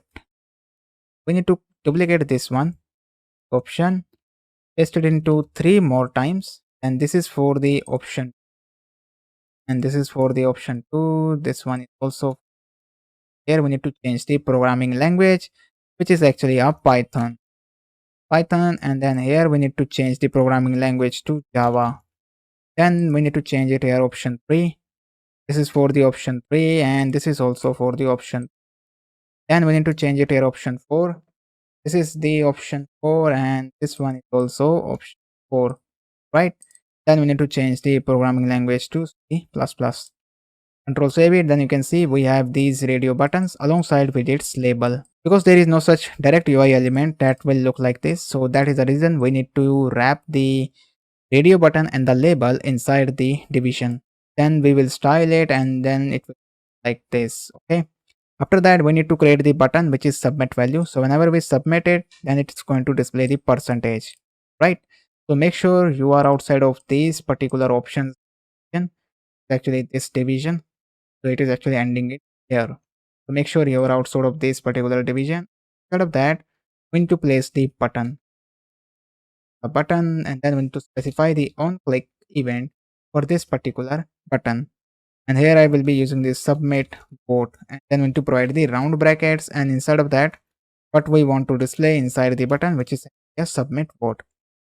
I need to typo vote, and after that we need to create the another division. So this division is for the result. So the result means right now you can see it is not going to be visible because there is no content available inside this division tag.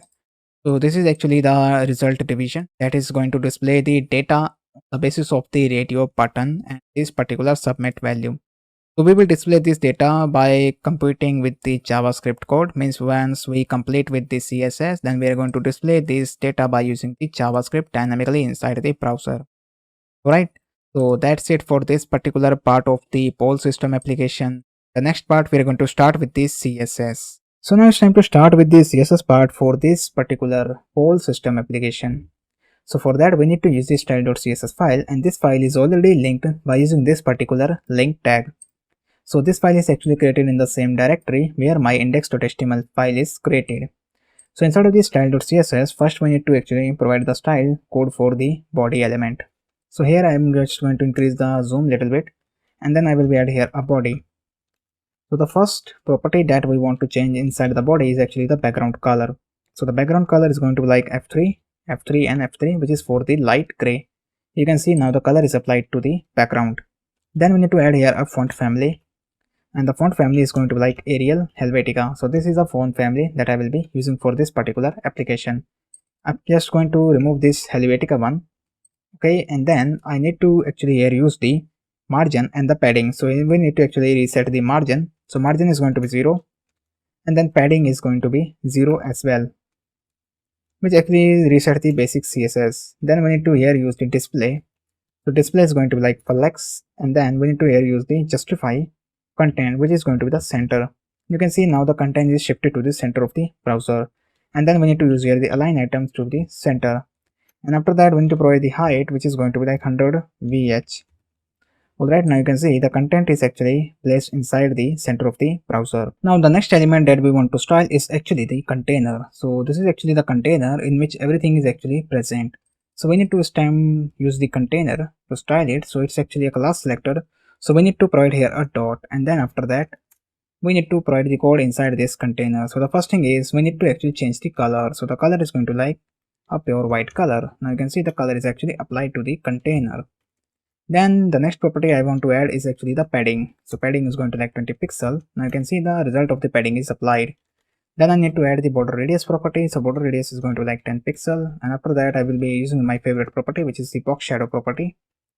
Not box sizing, is actually a box shadow property, and for that we will be using here 0, 2 pixel, and then the blurriness is going to be like 5 pixel.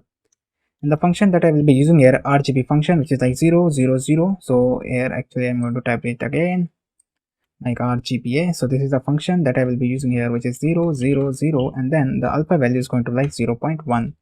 If I control save it, you can see now we get this nice rounded corner card. Okay, then the next element that I want to add is the text align property. So it's actually not popping up because it is not terminated. So it's like text alignment. And then I need to use here a center. So it is going to be the center of the screen. Now every text is actually aligned at the center of the container. Then we need to add the animation, but before that we need to actually provide the code for the animation. So I'm going to here just leave it blank because we need to create the keyframes. So here I will be using the add the rate keyframes. Then we need to provide here an identifier name, which is actually a card animation. Right, so this is actually a card animation. Inside of that, first we will start with the 0% opacity, and then we need to provide here 100, and it's going to like percentage, and then we need to start its block of the code. And here we need to provide the transform property. So transform is going to like scale because we want to perform a scale animation from 0, and then we need to also set the opacity to 0, which is the starting state, and then we need to provide here a transform again, and then here we need to again use the scale and then provide the value 1, and then we need to provide the opacity to also 1. Control save it, and then I need to apply the animation. So it is going to like card animation. No, it's like a card animation. So actually I have to type the entire code name here, card animation 1, which is going to like 1s, which is for the 1 second. Then we need to provide here ease in out. If I control save it, now you can see the card animation is performed to the container. Okay, so that's marks the code for the container also. Next we need to style the h1. So we need to select the h1 element, which is the heading, and then inside of that first I will be changing the color, which is like hash symbol, then ff, and then 1493, which is for the pink color. If I just simply say it here, you can see now the color is changed for this particular poll system heading. Alright, next we need to add the font size property. So the font size is going to like 32 pixel, and then we need to here provide the opacity. So opacity is going to like 1. Control save it, then you can see now it's actually working fine. Next we need to provide here a poll. So if you actually see it, this is actually the poll. If I come back to the HTML part, so it is actually the main poll. If we just simply see it, everything actually present inside the poll. This is all content, like just leaving this heading, everything is actually a poll inside that particular division. So we need to provide the code for this poll division. Okay, so inside of that I will be adding the margin property. So margin from top is going to be like 20 pixel. Control save it, and you can see there is a margin is applied. Now the next thing is we need to add the code for the h2 element, that is actually this particular heading. So again here we need to use the h2, and then starting its block of the code, inside of that I need to provide the color. So the color attribute, then the same color that I will be using here, so it's like copy it and I'm going to paste it the same color. You can see now the color is actually changed. Alright, next we need to actually provide here font size. So the font size I'm going to just decrease that little bit, so it's going like 34 pixel. Then we need to provide the margin top property, or I can say that the margin bottom, not top, because we need to provide the margin bottom here, which is like 20 pixel. Okay, so now the h2 is also done. Next we need to provide the code for the options. So this is actually an option, so we need to actually a class selector. So again we need to here provide the dot and then the selector name, which is the class selector. So display is going to like flex. If I do that, then you can see everything is actually arranged at the single row. Then we need to actually provide here a flex direction, which is going to be the column. If I do that, then everything will be presented in the screen, means everything will be presented in a single column. Then we need to add the other align items, which is going to be the center. If I did that, then everything will be placed inside the center. So that is all for the option. Next we need to provide the code for the option. Remember, the options is a entire container that has all the other option, and then this option actually going to denote a single option, but we're going to apply the style to this particular option, and it will automatically apply to all the one, because everyone is actually sharing the same class name, which is option. Coming back to the CSS, and here I need to use the option, not option. It's going to be just only single option. Remember that, don't apply the s inside of this one. Alright, now inside of that, first we will adding the property, which is like margin bottom property, which is going to like 10 pixel, because right now they are actually very close to each other. Now as soon as that 10 pixel like margin is applied, so every element will get the space. Okay, so that's not set for the option. Now we need to select the input type, but for that we need to use these array brackets, which is a square bracket. So it's going to like type, and not an type, it's actually a type, is equal to, and then we need to here provide the radio, that is like radio. Okay, radio, and then we need to start the block of the code, and after that we need to actually provide here a display. Right now the display is going to be none. Okay, so we actually want to actually reduce the size of the display, so we actually set the display of the radio to none. Okay, means the circular form, and then we need to actually set the code for the label, because remember we have a label in which the text is actually display, right? This is the main label in which the label of the programming language is display. So the first thing is we need to actually set the display, which is going to be like inline, and then we also need to provide here a block, inline block. Okay, and then we need to add here a background color. So the background color is going to like hashtag f3, f3 and f3. So this will be the background color, and also you need to add the f3 as well. Okay, so this will be the background color, and then I need to here provide the padding. So padding is going to be like 10 pixel, and then we will also provide the padding like 20 pixel. Alright, you can see now the changes applied to the radio labels, because the circles are actually set to none, and then we are actually doing this. So if I click on it, then we will want to change the color.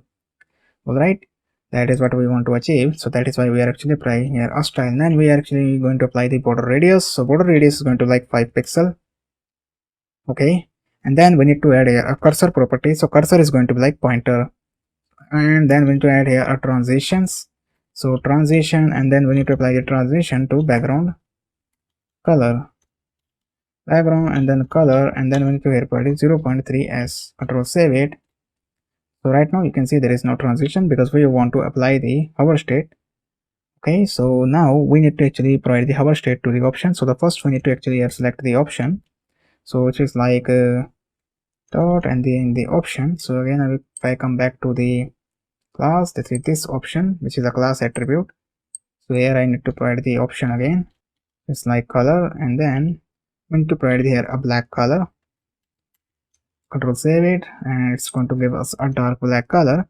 And then inside of the option we need to provide the hover state. So again we need to here type the option, then the pseudo class which is hover, and then we need to start it block of the code. Inside of that, first I'm going to change the background color. So here I want to write the background color, then the background is going to like FF1493, which is a pink color that actually we have applied to the headings as well. You can see right now it's actually giving the color, but we want to change the things as well, so we are going to modify it. So we are actually going to provide the color again, which is a font color. So we are going to use here FFF, which is for the font color. Alright, and right now if I hover over it, then you can see the font color is changed, but the main color, which is this pink color, is not visible. So for that we need to apply some more code here. Alright, so let me first complete the code. So if I just simply here use the dot option, and then we need to provide the input, and then we need to use the array brackets, and then we need to define a type is equal to, we need to use the radio, because we are going to update the color of the radio. And then we need to start the checked state, which is like checked, and then we need to provide the plus label, and then we need to start its block of the code. And then here we will be using the background color, which is like hashtag FF1493, which is this particular color. And then we need to apply the color, which is a font color, that is going to the white. If I control save it, now you can see the color is actually applied. If I select it, now you can see now the things are actually working. Right, similar in this particular application, but when I hover over it, then the color is actually not going to be changed. So what we can do, instead of hover, we can actually going to remove this color code because it is giving the problem, I think. If I come back to the our version of the application, so that's look great. Alright, so this is what, if I hover over it, then you can see there is a corners is actually getting changed. That is the effect we have achieved. Actually I have here did something. If I just remove this one, and if I control save it, then what will be the impact? Actually there is no impact, so we want to achieve this effect. Okay, so let's remove this color one because that is not required. Okay, so next we need to actually apply the color code for this button. So we need to select the button here, so button, and then we need to add the code here. So this is going to the button, so background color, and then here I will be using F1493, which is the same color that we have used for the radio buttons as well. Then we need to add the color, which is a font color property, not columns. It is like a color, and then we need to apply the white color to the button as well. And then we need to add the padding property. So padding from left and right means padding from top and bottom is going to like 20 pixel, means 10 pixel, and from left and right it is going to like 20 pixel. Okay, and if I can here add 200 pixels, it will become more big, which you can use it if you want, but I want to use it like 20 pixel. Then I need to remove the border. So border is going to be like none, because by default there is a border is applied to the button. And then we need to apply the margin top property, which is going to be like 20 pixel. Now you can see that the margin is applied, and then we need to apply the property which is border radius, which is going to be 5 pixel. After that there is a cursor property that I want to change, which is pointer. Then we need to apply a nice transition. So transition, we want to apply it with the background, and then colon, then color, and then we need to provide here a 0.3s, and then we need to add here a button, then hover, and starting this block of the code. And then we need to change the background color. So the background color is going to like FF00F55. Save it, and if I hover over it, then you can see now the color is become little bit more dark, like a red color. Then we need to provide the code for the result, which is like quite a lot of CSS code that we will do once we complete with the JavaScript part, right? So we will add that particular CSS part in the JavaScript once we're done with the JavaScript, because right now there is no such way to actually see this data. So once we get the data, then we will add this CSS code part, means we are going to come back to this style.css file again, and then add the code which is for the updation of the result element, that is this particular one. Alright, so that is for this particular lecture, which is for the poll system application. In the next part, we're going to start with the JavaScript. So now it's time to start with the JavaScript part for the project. So for that, we need to use the script.js file. So instead of that, first we need to create the object, and also we need to create the function that is this particular submit what. So I'm going to copy the name of the function and come back to the script.js. And by the way, this file is already linked inside the index.html by using this particular script tag, which is the same file, means the script.js file present in the same directory where my index.html is present, or also the style.css. Now coming back to the script.js, so first I'm going to here use the function keyword, function, then we need to actually provide the name of the function, then to start the body. Okay, inside of the function, first I need to get the reference, so it is a const, and then I need to here use the selected and option is equal to document.getElementById, and then means not get element by id because mostly we use it. In this point of time, we are going to use the query selector, and then we need to provide the query selector parameter by inside the quotes. So we need to use here a input, and then we need to use the array brackets, then name, because we are actually working with the radio buttons, so that is the reason we need to actually look for the name value, input type which is name having a poll, and then we need to actually check state. This is a pseudo class, so that whenever we select this particular element, we want the id of that element. So don't worry, what is id? I'm going to do the same. Actually I press the control save in the browser, that is the reason the window is popped up. So after doing this, the next thing is we need to actually check for the condition here. So if, then we need to here select the condition. Okay, so here it is like selected option, so it is like selected option, not security policy. It is like selected option. If it is not selected option, then we actually want to display the alert. So if there is no option is selected, we want to display the alert. So here I am going to use the alert function. Instead of that, I will going to specify the alert message, which is please, and then we need to here provide the return, and then terminate that. If I select it, and now if I click on this submit value, you can see the alert is popped up. If I select any of the option, then there is no pop-up appeared, means the alert pop-up. Alright, the next thing is we need to get the IDs from this particular option. So for that, we need to create the variables outside of this particular if block, because this is for the non-empty value check. If we didn't select any option, this is for that particular condition will be checked. Alright, means the option is not selected, then we want to execute this particular line of the code to display the alert, and then we want to return the execution of the code. Next, we need to create here at the top an object. So I'm going to here create the array of objects. So it is like const, then I'm going to here create the options, because it is a multiple options application, that is the reason. So we are going to use here the array. So every array element has one object value, so it is like object id, because every option has a unique id, and then we need to specify the values inside the double quotes, which is the option 1. Then we need to specify the comma, then the main text that denotes the programming language, which is JavaScript, at this first index, which is the 0 index of the array. Then the votes, this is the key that is used to actually display the value, because once we select it and submit the value, then actually we want to increment the value of this particular vote. Now I'm going to duplicate into 3 more times. This is for the option 2, this is for the option 3, and this is for the option 4. Next, I have to change the programming languages. So according to this particular like structure, like in the first place we have JavaScript, in the second we have Python, in the third Java, then in the fourth one we have C++. So I'm going to specify the options here also the same way. In this particular order, I want to say like Python, then here we need to add the Java, and this is for the C++. Control save it, then nothing will be changed because it is actually an object that will be used inside this submit what function. After that, come back to this particular function again. Here we are going to create the variable which is the option ID. Now you will get the idea why I have created these checked state.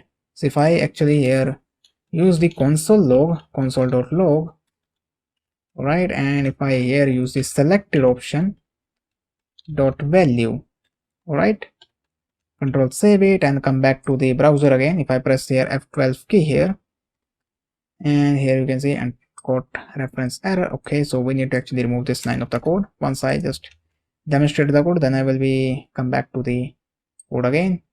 Now if I select here any option, if I click on submit word, we can see now we actually select the option 1. If I select this Python, then you can see we actually select the option 1. So this is particularly actually getting the values, means whatever selected option we are actually getting the value. If we didn't specify this checked attribute, it is always gives us a option 1. If I select the third option, click on, then you can see we get the option 1. If I select the second one, then we can see we still get the option. If I select the fourth one, then we get this again option 1. So that is the reason I have specified here a checked pseudo class, so that we can get the correct checked option value which will be initialized to this selected option variable. I can see the option 1. If I select the third one, we get the option 3. Selecting the second one, we get the option 2, and if we select the fourth one, then we get the option 4. Okay, so that is how the check pseudo class element doing its result, means performing its action. Now it's time to create the variable that actually we want to do here. So it is like const, then we need to create the option id is equal to, and here we need to use the selected option dot value. Now I'm going to remove this console statement here because now its usage is completed, because I already explained what this particular option variable does, means selected option variable does, and what this check attribute does, which is this pseudo class element. After doing this, we initialize the selected option value to this option id variable, and then we need to create here a second variable also. So it is like const, and then we need to here create the selected option object. So for object we need to create here the obj, so that the variable name will become little different, because here we need to get the object. So we are going to use the array, which is the options array, and for every element we are going to use the find function. Instead of that, we need to provide the callback, which will takes the option. Okay, and then I will be here using the arrow function, and then we need to provide the option dot id if it is equals to the selected option id, which is the form option id. Now this sounds to be a little confusing, so let me explain. This is the option array, and we have used the find function of the array, which is a JavaScript function, and instead of that we have specified a callback, which is an arrow function, and this option id is actually representing the values of this array of objects. So first it is going to check for this particular one. If it is selected, like if we select the second one in this particular one, like if we select the second one, so it's going to check it, and according to that it is going to like increment the value inside the votes key. That is the next step we want to do here. So if again, if the selected obj, like here we need to check it for the, if the select obj is selected, means if there is a value present in the obj. If I used here a console log statement, console.log, okay, again, and then here we will be printing the value of this selected obj. Control save it, and if I open the console log again here, and if I select the Python, click on submit, you can see we get the second value of the object which existed here. So that value will be initialized to the selected option object. You can see right now this is the entire value of the object. Okay, and after getting the value of the object, means we get this second object, we want to update its votes value, which is this, by using this value, which we want to update the value of the votes. So because it is an object, so with the use of the selected object, we are going to access the votes key. So it is like selected object, so with the use of the dot we can access the value, which is votes. You can see it's automatically popped up. So we want to increment the value, means the vote is incremented. Okay, so there is an increment in the words. Alright, and after that we want to call here a display result function. So this function is not created yet because we want to create this particular function, display results. Now if you inside the console, means inside the if statement, if I use the console statement here, which is console.log, and again I will be here pasting the selected object option. Alright, right now I'm going to just comment out this particular display result because it is going to give us an error. Alright, and then if I select here any option like Python, click on submit, you can see we get the values, and also before the we are actually getting the value updated to option 1.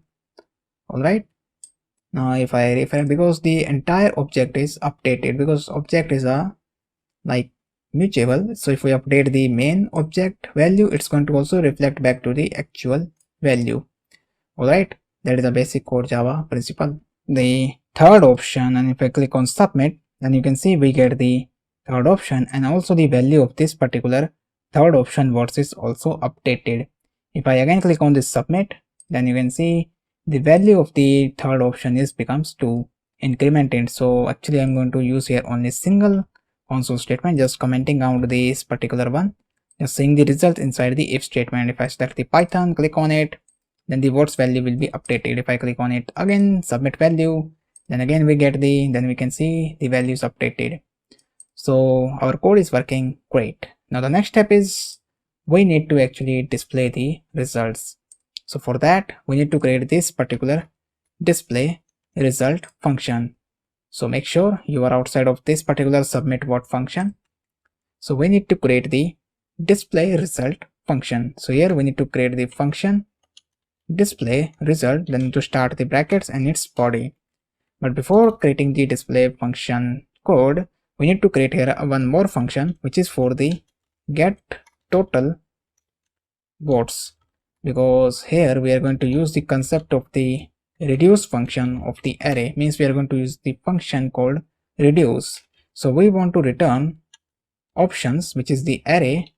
Inside of that we will be applying a reduce because we want to actually get a one single value out of the multiple values of the array. So we are actually here providing the accumulator concept, means accumulator, which actually used to get the main thing, like we want a total here. So actually I'm going to specify a total, and then we want to here provide the option. Alright, and then I will be here providing the callback syntax, which is arrow function. Then we want a total here, total, then plus whatever what actually we want to get the total, we actually want a total of the votes. If it is not that, then we want to get the 0. So this single line of the code does what? It's going to give us the total votes and add it into the single value by using the reduce function. Again, if you are not familiar with the reduce function, you can check out the basic documentation of the JavaScript. Now come back to the display result so that we can actually format the data and display the data in this particular format. Alright, so for that we need to specify the code inside the display result function. So the first thing is we need to get the reference to this particular result element in order to display the result. So here we need to create the variable, which is const, and here we need to provide the result is equal to, and then we need to provide the document dot get element by id. So this is a get element by id name, and inside of that we need to provide the result. Alright, and after that we need to update the result dot inner html is equal to, then we need to provide the double quotes.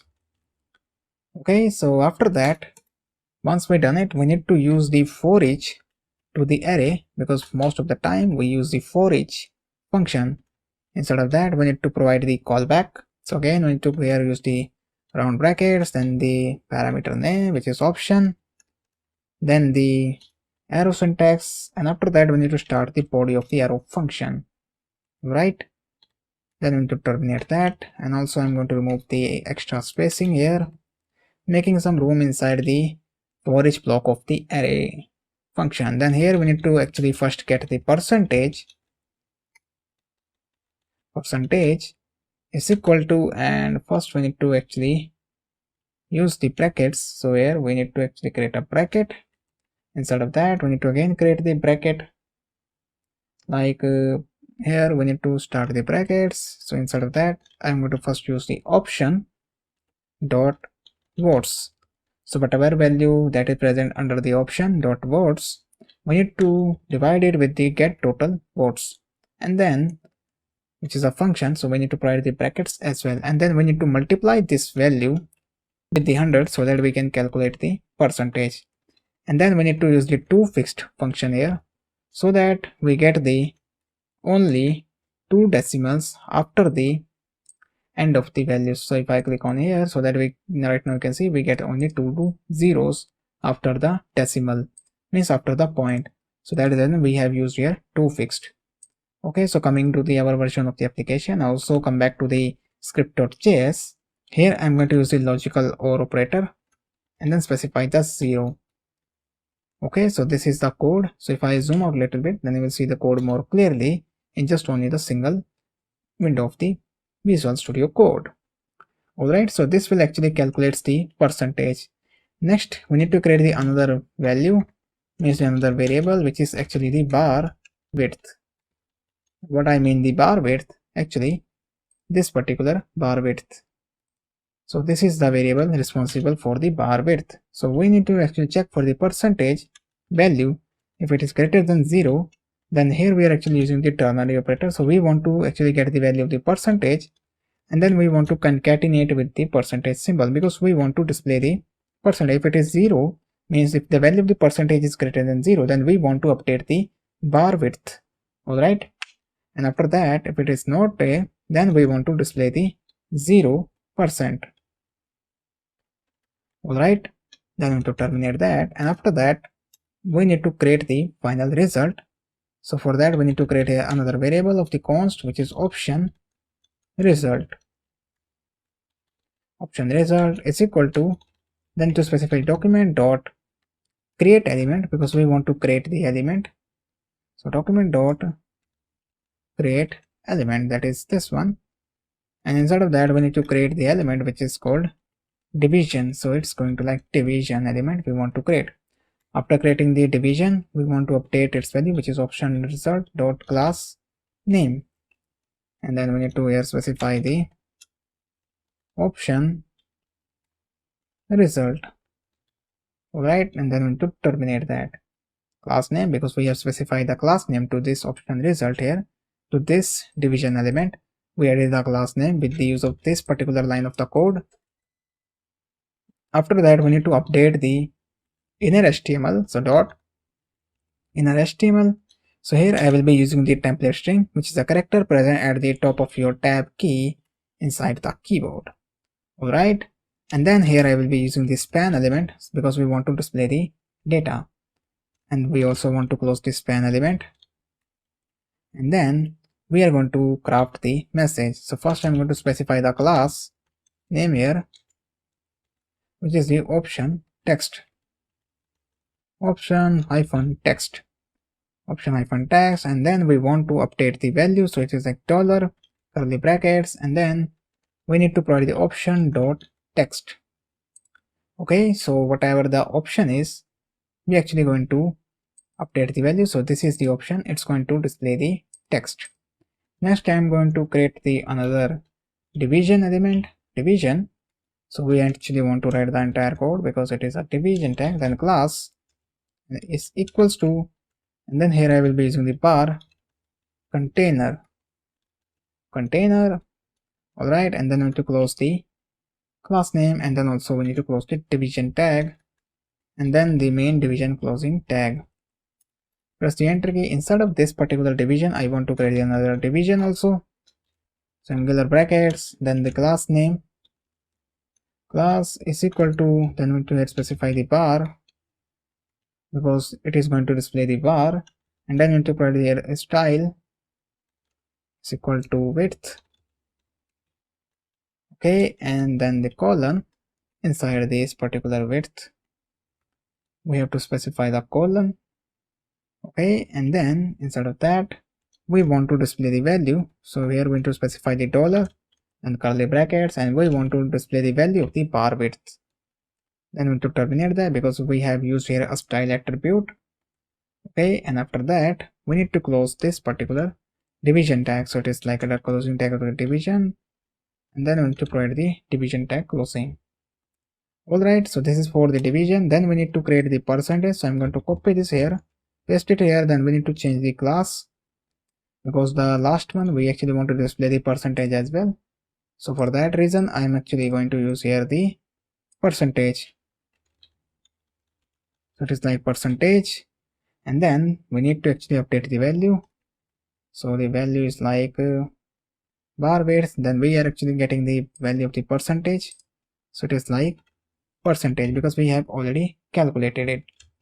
So this marks the completion of the code for the option result, because we are actually able to set the data. Now we need to set this to this particular result division. Alright, so after this particular one we need to add the result dot append child, because we want to append as a child to the division. Alright, act as a child to the division means add the code as a child to the division option result. If I control save it and if I click here and click on submit, you can see now we get the Python percentage 200. If I select Java, now you can see the percentage is actually divided between these two as a 50-50. Now if I select this C++, if I click on submit, now you can see the percentage is divided into 3 different parts. Selecting the JavaScript, submit it, then you can see the percentage is divided into 4 different parts. So our code is working fine, and also the logic. Now the only thing is left is to actually style these. So remember, I already told you, once we complete with the JavaScript, then we are going to start with the CSS part again inside the style.css. Even I can do that by just adding this code here, copying it and add it here, and I can done it in the CSS, but I want to do that after completing the JavaScript. Alright, so coming back to the style.css again. So here, after this particular button hover, we want to style the result. Okay, so I'm going to close this console here. So this is the result, so that we can see the code more clearly. So here, margin at the top, I'm going to write here 20 pixel. Then I will be increasing the font size to 20 pixel again, and then I will be using the color, because we actually want to use the same color, which is hashtag F9, or I can say the F1493. This is the color we want to use. Then we need to change the display. So display is going to like flex, and then after that I will be using the flex direction, which is going to be the column.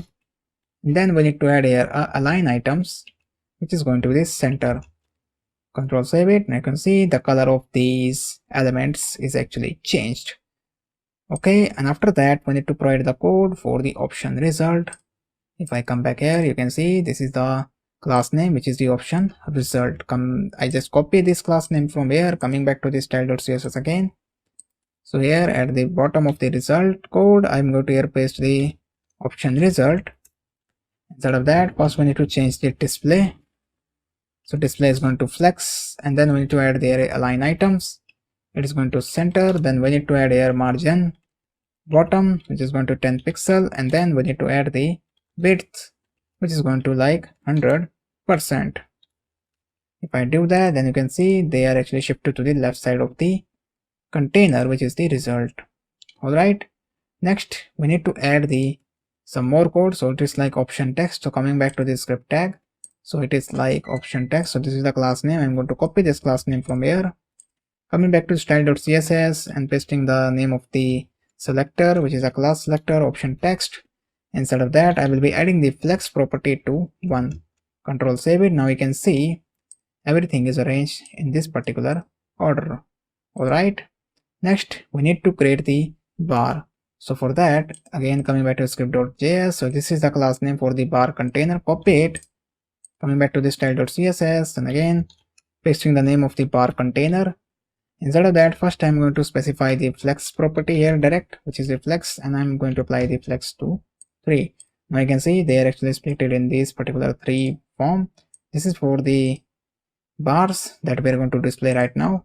Inside the bar container, I'm going to change the background color, so it is like FF493. Now you can see color is not visible because we want to provide the height, which is going to be 10 pixel.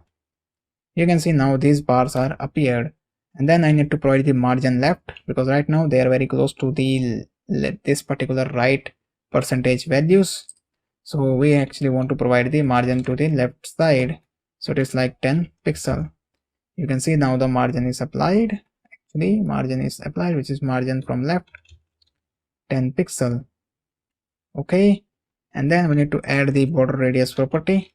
So border radius is going to like 5 pixel. Now we get the rounded borders. Okay, and if I can here provide the 20 pixel, you can see it's actually applied. And after that we actually want to do here the overflow to hidden. Okay, so that is for the bar container. Now we need to also provide the code for the bar, which is this particular div tag, which is the class name bar. So coming back to the style.css again, pasting the name of the code, and then we need to start the body. Alright, instead of that, first I'm going to provide the height. So height is going to like 100%. Control save it, and after that I'm going to specify the background color. So it is going to like F943, and then I'm going to provide the width. So width is going to 0, and then I'm going to provide the transition, then we need to provide the transition to the width. Width is equal to the 0.5s. Easy out. This one. You can see actually it is not going to do anything. If I just see the final version, it looks like this. Okay, so that is the bar code. Next we need to provide the code for the percentage. So here comes the result. Inside that we actually going to copy this particular one, which is the percentage. Copy it, coming back to the style.css again, specifying the dot, and now we need to first here provide the flex. So the flex is going to be like 1. Now you can see it looks now great. Flex is 1, and then we need to provide the margin left property, which is like 10 pixel, and then here I will be providing the font weight, which is going to be the bold, and then after that I'm going to provide here a color, which is F1493. If I control save it, you can see the percentage. If I refresh it, if I select it, then you can see it's going to display the percentage. Now you can see it's going to display the Python. If I select it, if I just refresh the final version of the application, still by default it's going to display these. Now there is some problem inside this particular application. If I click on the submit, you can see there is like some problems exist. Now the values of these bars is not updated, and also when there is no percentage is also appearing. So if I click on it here, like in the final version of the application, you can see the values of the bar is also updated according to the selection, also this percentage symbol. So we need to fix this inside the version of the application that we are actually developing. Also when we refresh it, you can see there is a content of the result is actually hidden. So we need to actually come back to the script part. So here outside of the global, means inside the global scope, we need to call the display result function. If I save it, and if I see, now you can see the bars is also appearing. Now for the percentage symbol, that is not appearing. That is because here we need to concatenate with the percentage. So now we are actually able to see the percentage as well. Now the error is solved here. Now the only error is left is actually when we click on it, then we want these bars to be behave like according to the values. So this is actually a small fix inside the CSS. So inside the CSS of the bar container, we need to here provide the different color. So that is the reason it is not working. So F3, and if I here control means terminate that, and if I control save it, now you can see the values is actually updated according to the value of these percentages, means the bar value is updated according to the value of the percentages. If I select the C++, if I select the Java, if I select the Python, if I select the script, now you can see the values is actually updated. That's it for this particular part of the project, which is the poll system application. I know that it is actually a little tricky project. It has some logics which is not very easy to understand, but believe me, if you try to do it by yourself and just exploring on the internet just like I do, you will learn this project more quickly and develop it, and you can add some modification inside of that one. Alright, so that's it for this part of the module. If you like this module, then please leave a review, because your review definitely going to help me to reach more students and also give me some positive signals to actually create more awesome content like this. So thank you for watching, and I will see you in the next course. Thank you very much. So welcome back to this module. So in this module, we're going to build this password generator application, or you can say that the generate random password application. So when we launch the application, we will see this particular screen. It has this password generator heading. Then we have this particular copy functionality. Right now, we doesn't have any password, but if we drag this range bar, which is the slider, then you can see the password is generated randomly, and also the value of this particular password length is updated, which indicates that it is actually a 13 length password that has included lowercase, uppercase and numbers. So if you want a special character as well, now you can see if I drag it, then you can see now the password is generated with the special symbols as well. Now if I click on the generate button, then we can also generate the password. So with the use of this slider, we can update the value of the password, means we can generate the random password, and with the use of this generate button, we can also generate the password. If I click on copy and come back to the next tab, if I paste it, then you can see this is the password which is actually available here. Also for this particular icon, you have to actually go to the Google, means open your browser and type fonts google.com icons. Then under the icon, just simply here you need to click on the copy, means just type the copy and click on search. So we are going to use this content copy. Click on that. Then you need to just simply click on copy with this particular link tag, and you have to paste this link tag under your index.html where you will link your CSS file. So make sure you do that, because I already pasted the code inside my index.html, so that to save the little bit of the time when we will start the HTML part of the project. So make sure you do that. Alright, so in the next part we're going to start with the HTML part of the password generator application. So for the HTML part, I have already created the file inside my Visual Studio Code. So you can see that here is the index.html, style.css and script.js file. And I have also launched this project inside my web browser. You can see it here. And I have also launched the final version of the application that we want to build. Okay. And these files are also linked, that is the CSS file, and this is for the script.js file. Now one more thing that I want to do it here, like this particular link tag. So we need to paste this link tag so that we can get this particular copy icon. That is actually I have told you in the preview part of this particular course, means the preview part of this particular module, which is the password generator module. So if you not watched it, then I will highly recommend you to watch that first. Okay, so that will be good for you, because you just need to simply Google it, and then whatever icon you will like, you just need to copy that link of the icon and paste it here, so that when we create our application we get this icon. Otherwise you will get here a text, and then you need to set the listener to that particular text. Okay, so the first step is we need to actually, like in the all projects that we have did here, we first need to create the container, and inside of the container we need to place all the other elements. Okay, so coming back to the our version of the application, so here first I will be typing the container.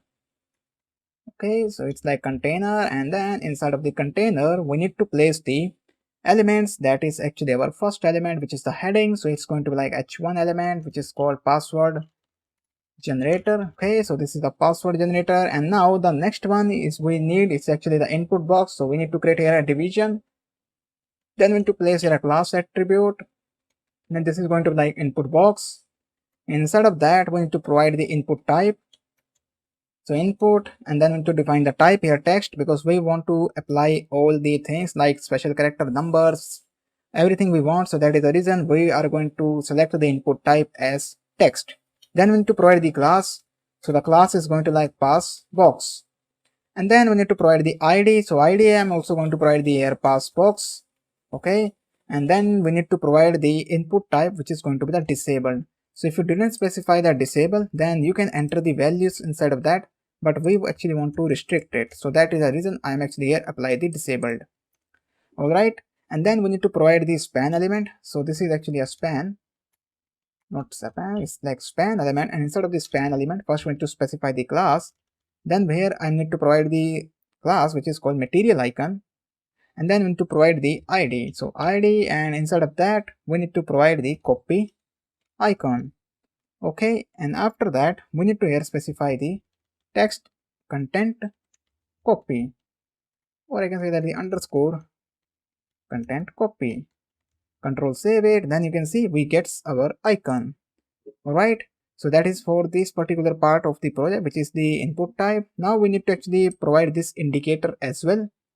This is actually a division that we actually want to update. So if the length of the password is like smaller than like 10 or 12, then it is actually display the red. And if the password is like medium, means the password is intermediately strong, which is actually greater than 12, I think, then it's going to display the yellow. And if we increase the password length, then if it is like 23, then you can see it's actually a very strong password. Alright, so we also want to add this particular functionality. So for that, we have to here create the another division. So make sure you are outside of the input box division, and then here we need to provide the another division, and then here we need to provide the class. Inside of that, we need to provide here a password indicator, and then we need to here provide the id, and here I'm going to provide the pass indicator as again, but in this one we are going to use the camel case typing. Alright, so this is for the password indicator. Right now you can't see anything because we are going to update these values by using the CSS and the JavaScript. Now after that, we have to actually add this range slider because it is actually an input type range, so that we can actually use this to actually change the password strength. Alright, so we want this one. So after the end of the division for the password indicator, we need to here provide the input type. So input, then the type, we need to here use the range. Alright, so this is going to be the input type range. Then we have to provide the minimum value is going to be 1, and then we need to provide here a maximum value, which is going to be 30, because the maximum password that we want is actually a 30 character long. You can change according to your need. And the default value that we want is actually a 6, and after that we need to add the step, means how much it's going to increase its value. So we want to increase the value after 1 by 1, means 1 2 3, so we want to increment the value. Then that is, and then we need to add the id. This is going to be like input slider that will be used inside the JavaScript. Alright, so after doing it, then we need to create here a row. Now why we need to create the row? Because you can see right now this is actually a one like division, or you can use another paragraph element tag. You can achieve it in many ways, but at this point of time I will be using the paragraph element inside the division. So here we need to create another div tag, and inside of the div I need to provide the class, and then we have to here use the row. Alright, and then we need to provide the paragraph tag, which is like password. We need to add the span tag, the span, and here we need to specify the id, which is going to be like slider value. Alright, so this is going to be display the slider value. So if we come back to the our version of the application, we get the password length, we get the range bar, we get this, but right now you can't see the slider values, means the text view, that is this one, because this value will be updated on the basis of the slider up and down, means the slider left and right. Alright, that will be updated once we are going to do the JavaScript. So the next thing is we need to add the another row. Now these rows is actually for this particular one, that is for this include lowercase character. So we want to add the another row here. So if I come back to the our version of the application, like division, and then again I'm going to create here some spaces. Then we need to here provide the class, which is row. Okay, and inside of that we need to use the label, not label, it's actually a label tag. So it is the first one is for the numbers. Then we need to here provide the text that we want to display to our application, which is include numbers. Alright, and then we need to specify here 0 to 9. Alright, so this is the numbers. Then we need to here use the input type. So input type, not type, it is like input type checkbox. Alright, so we want to use here a checkbox. Now the first one is actually, in my opinion, is the lowercase. So here we need to change it to lowercase, not number. The first one is for the lowercase. So here I will be writing include lowercase letters, and then we need to here provide the A to Z. Okay, this is for the include lowercase, and input type checkbox. Then we need to provide the name to lowercase. Then we need to also provide the id to lowercase. Alright, and then the value that we want is actually checked. If I save it, and you can see we get this default value checked. If we don't specify here checked, then it's actually unchecked value will be displayed inside the browser. Okay, so this is the first row for the lowercase, and here we also need to provide the type, which is checkbox. We have provided the lowercase id, so everything is correct. Next, we need to copy this particular row, and then I'm going to paste it one more time, and this point of time it is going to like include uppercase character, so it is like uppercase letters, and then we are going to provide a capital A and capital Z. Alright, then this is numbers, checkboxes, then here we need to provide the uppercase, and then the id is going to provide uppercase. Okay, then we also want the checked value. Again, we have already copied the code and it is actually present inside the clipboard, so I'm going to paste it one more time. Then the next one is actually include numbers, and here we need to provide the numbers value, which is like 0 to 9, and then we need to here specify the numbers, and then we also need to specify the id to numbers. Okay, so for numbers, now here we need to actually change it to lowercase, because the first time I actually specify the numbers, then this one is for the uppercase. So this is the problem that I have here fixed now. Now again we need to copy this one and paste it one more time. Now this particular one is for the include special symbols. Alright, so include symbols, and then we need to here provide the add the rate to asterisk, not exclamation. We actually want the add the rate one. Okay, so it's actually symbols, so here we want to add the symbols, then the input type checkbox, then the name is going to be like symbols, and then the id we also want a symbol. So you can see right now the symbols check view also appeared, means a symbol checkbox input type is also appeared to the browser, but we don't want a checked value, we want a simple value.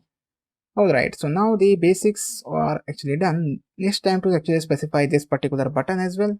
So coming back to our version of the application, so after the end of this particular row we have to here specify the button. So button, so I'm going to here specify the class like genBTN, and then we need to specify the id, which is also going to like genBTN, which is for the generate btn, and in short I write it as genBTN.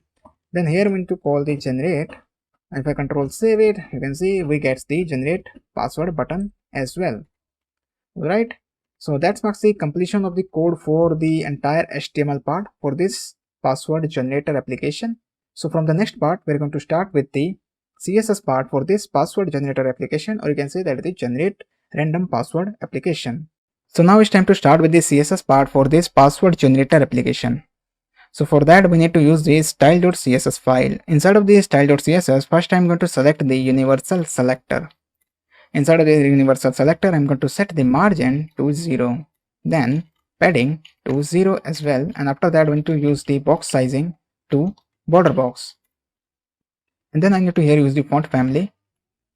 So font family is going to be like Arial, and then we need to remove this Helvetica one. Control save it, you can see now the font is changed. Alright, then we need to here use the body.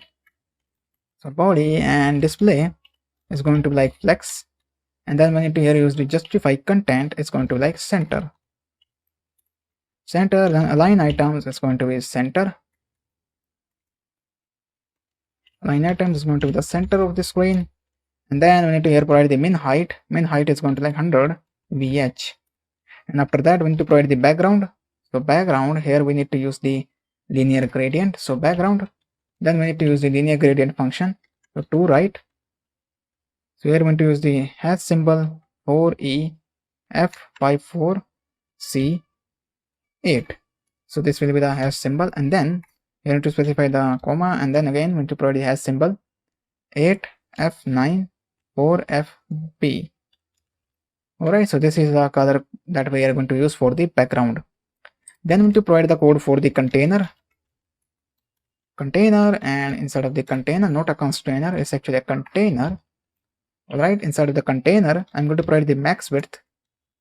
So max width is going to like 500 pixel, and then we need to provide the width is going to like 100%, and then we need to provide the border radius.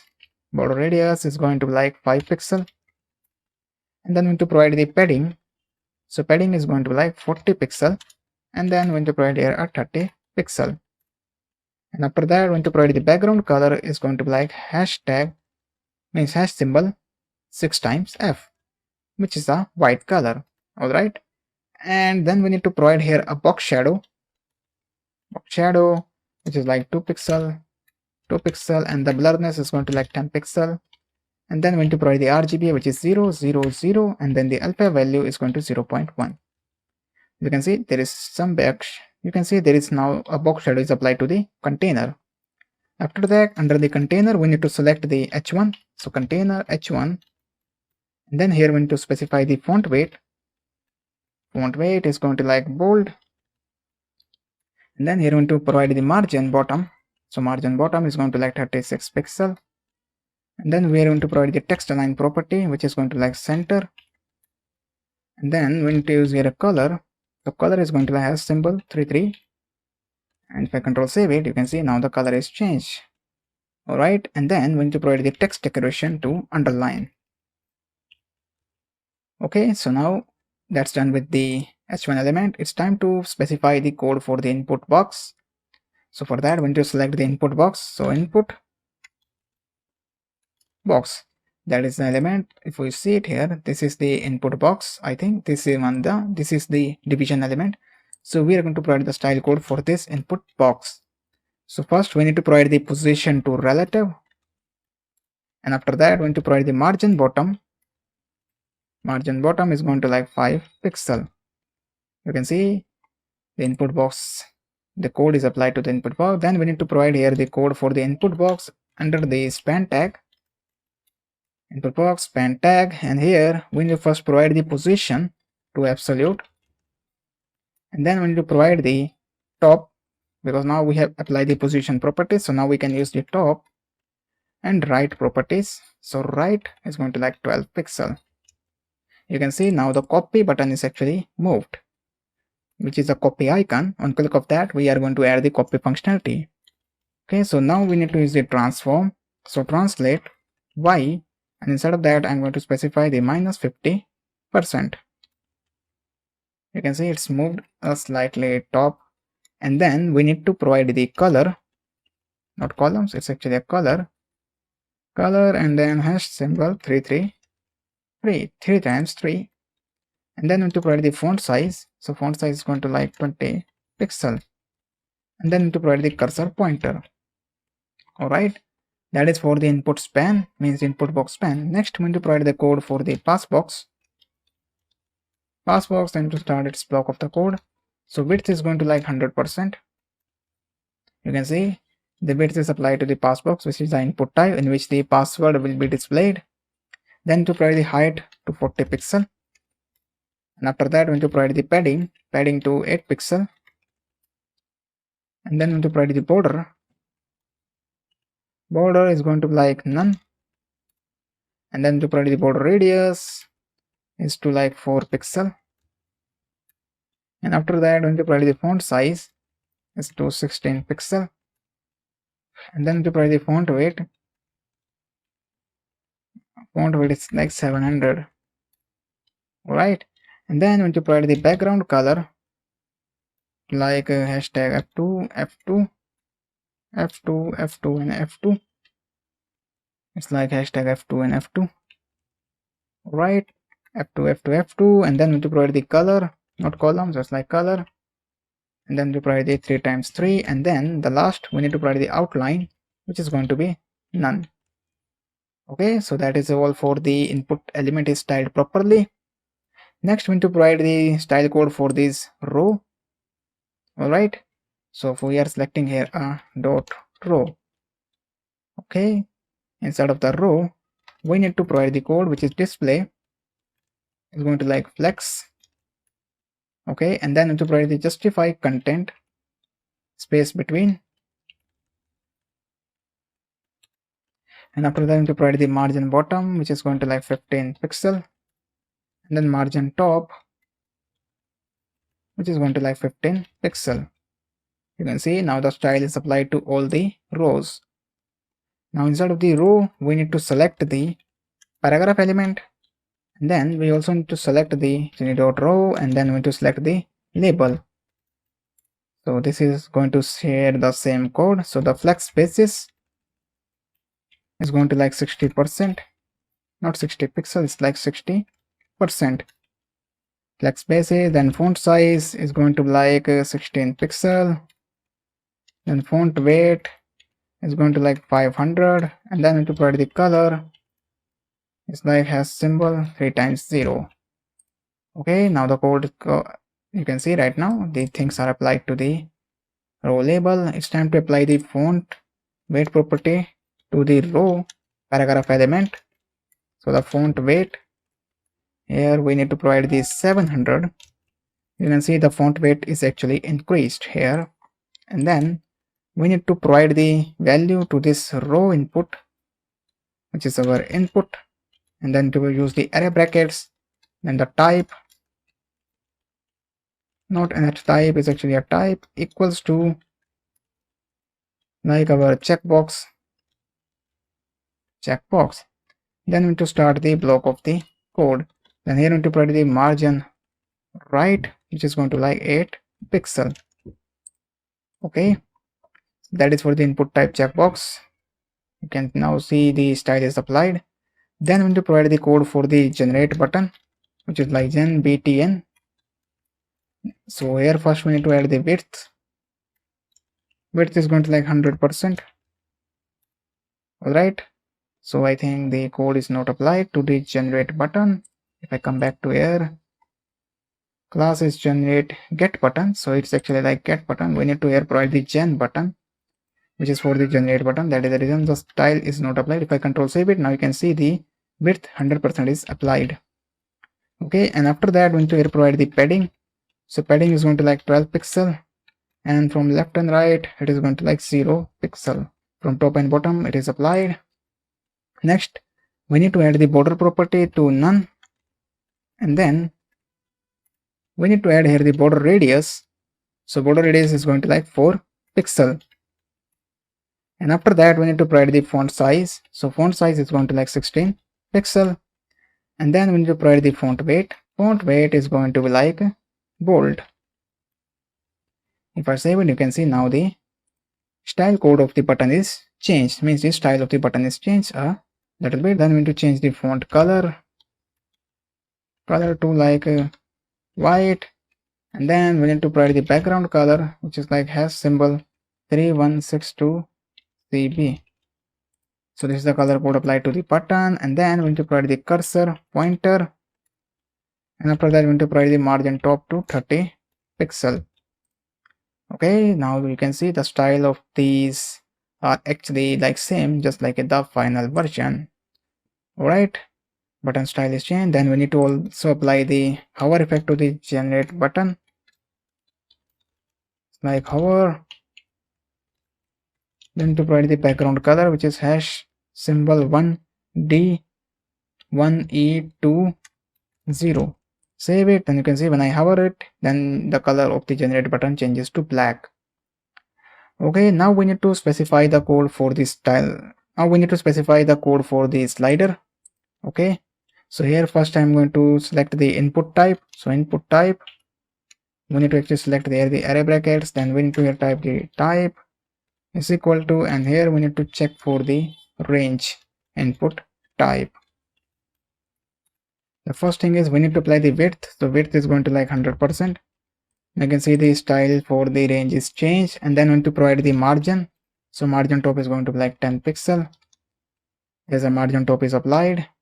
Then for the slider value, if I come back to the index.html, so we have actually a slider value right now. If I just add a 5, you can see this is a 5 is appeared. So we need to add the code for this slider value as well. So it is actually an ID selector. So we need to use here hash symbol, and then the name of the selector, which is slider value. Here we need to provide the margin right property, because right now you can see it not properly aligned, because right now it is actually very at the right side of the container. So we need to add the margin from right, which is like 7 pixel. Now you can see it's actually at this align at straight to this particular checkboxes. Okay, and then we need to actually apply the code for the password indicator, which is the final version, that is this one. So this code will be used for the JavaScript means once we type the JavaScript, then this particular code will be used. So we have to write the CSS for that as well. So here I will be using the dot pass indicator. Pass dot pass. If I come back to the index.html, this is the password indicator. So we need to use this class selector here, password indicator. Then we need to start the block of the code. So first we need to provide the width. So width is going to like 100% and height is going to like 4 pixel. And then we need to provide the position is going to be like relative, and here we need to provide the background. So not a background, it's actually like background. And then we need to provide the hash symbol df. You can see the color is applied to this particular pass indicator. And after that we need to provide the border radius. So border radius 25 pixel, so that we get the rounded password indicator, which is actually a line but with some rounded corners. Okay, and after that we need to use the pass indicator again. So this is our pass indicator, and here we need to apply the pseudo classes, which is like before, then to start its block of the code. And instead of that we need to apply the position to relative. Okay, and after that we need to add the, so actually not position relative, we have to add the position absolute, because that is actually a relative is applied to the pass indicator. Okay, and then we need to here specify the content to this one, and after that we need to provide the height is going to like 100%. Okay, and then we need to actually add some more code, which is like width to like 50%. Then to add the border radius, so border radius is going to be like inherit. All right, and then we will add the transition. So transition, which is going to like width, so we want to apply the transition on the width.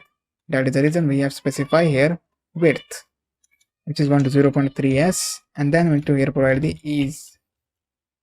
All right, so this is for the before. Then again we need to provide the before, so it is like a password indicator, and then we need to provide the weak. Now this weak is actually for the weak password. These are the classes we will be adding by using the JavaScript. So for the weak password we want the width to be 20%.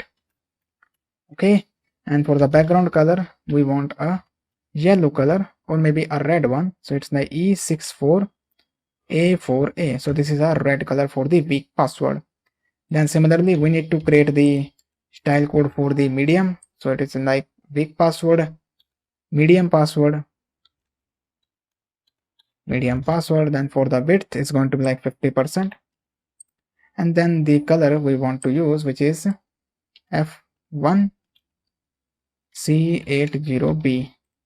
Save it. Then this is for the yellow, and then again I'm going to copy it, medium, and this is actually a strong, and the width is going to be like 100%, and the color code is like 4285F4.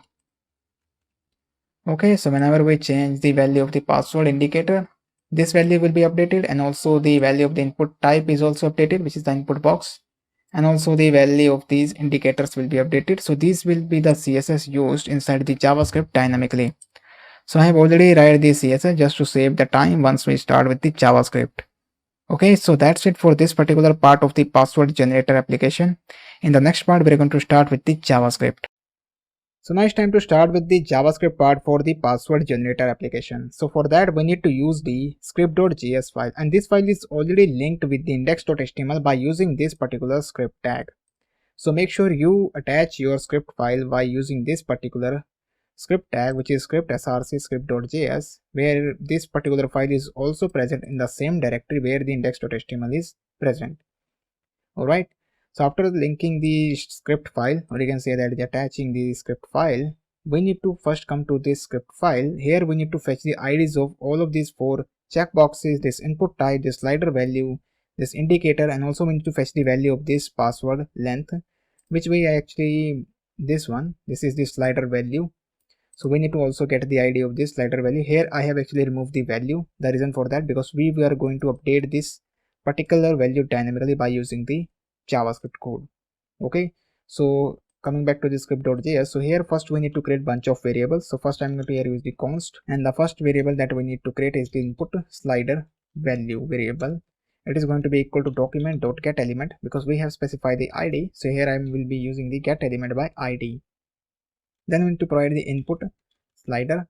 So actually I need to cross check the input slider, that is the input slider. Where is our input slider? This is the input slider. So first I actually fetch the id of this input slider. Okay, so after that we need to fetch the IDs of all of these. So I'm going to come back to the script.js. Here I will be just duplicate these lines of code multiple times. So this one is going to be our like slider value. This is our slider value, and this one is going to be our like pass box. Okay, and after that I need to provide here some spaces because right from here we need to use the lower case el, which is the lowercase element. Then this is the uppercase el, which is the uppercase elements. Then we need to provide the here a numbers el, and then also that here we need to provide the symbols el, which is symbols element. And then here also I need to provide the like generate button, generate btn. Okay, and also I need to here provide the copy btn, and then also I need to provide here pass indicator.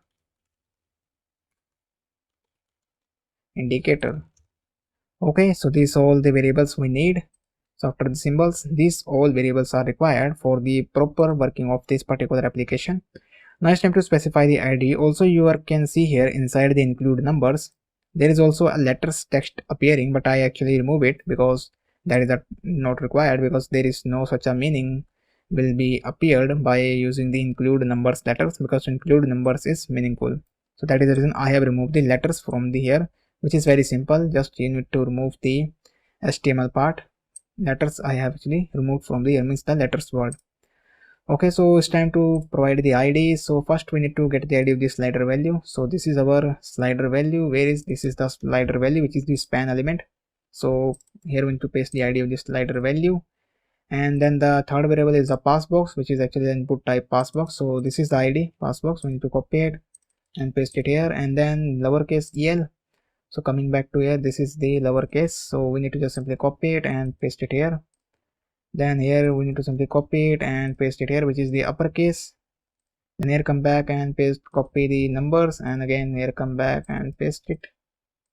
And then here we need to copy the symbols and come back to here, and then we need to paste the symbols. So we get the IDs of the all four checkboxes. Now it's time to get the ID of the generate btn. So it is actually a gen btn. Actually it is not, I am actually pasting the symbols. So simply copy gen btn and here paste it. Then we have the copy btn, which is actually this one, which is the icon, material icon. So this is the copy icon. Copy this one from here and paste it here inside the copy btn, and then we need to actually get the id of the pass indicator. So it is actually double pass, means double s is need to be provided here in order to become the word more meaningful. So pass indicator, so where is our pass indicator? This is one. So this is the pass indicator. So now we have successfully fetched the IDs of all of the HTML elements, which is actually creating the variables and initialize with the ID. Now with the use of these variables, we can access these particular elements inside the JavaScript code.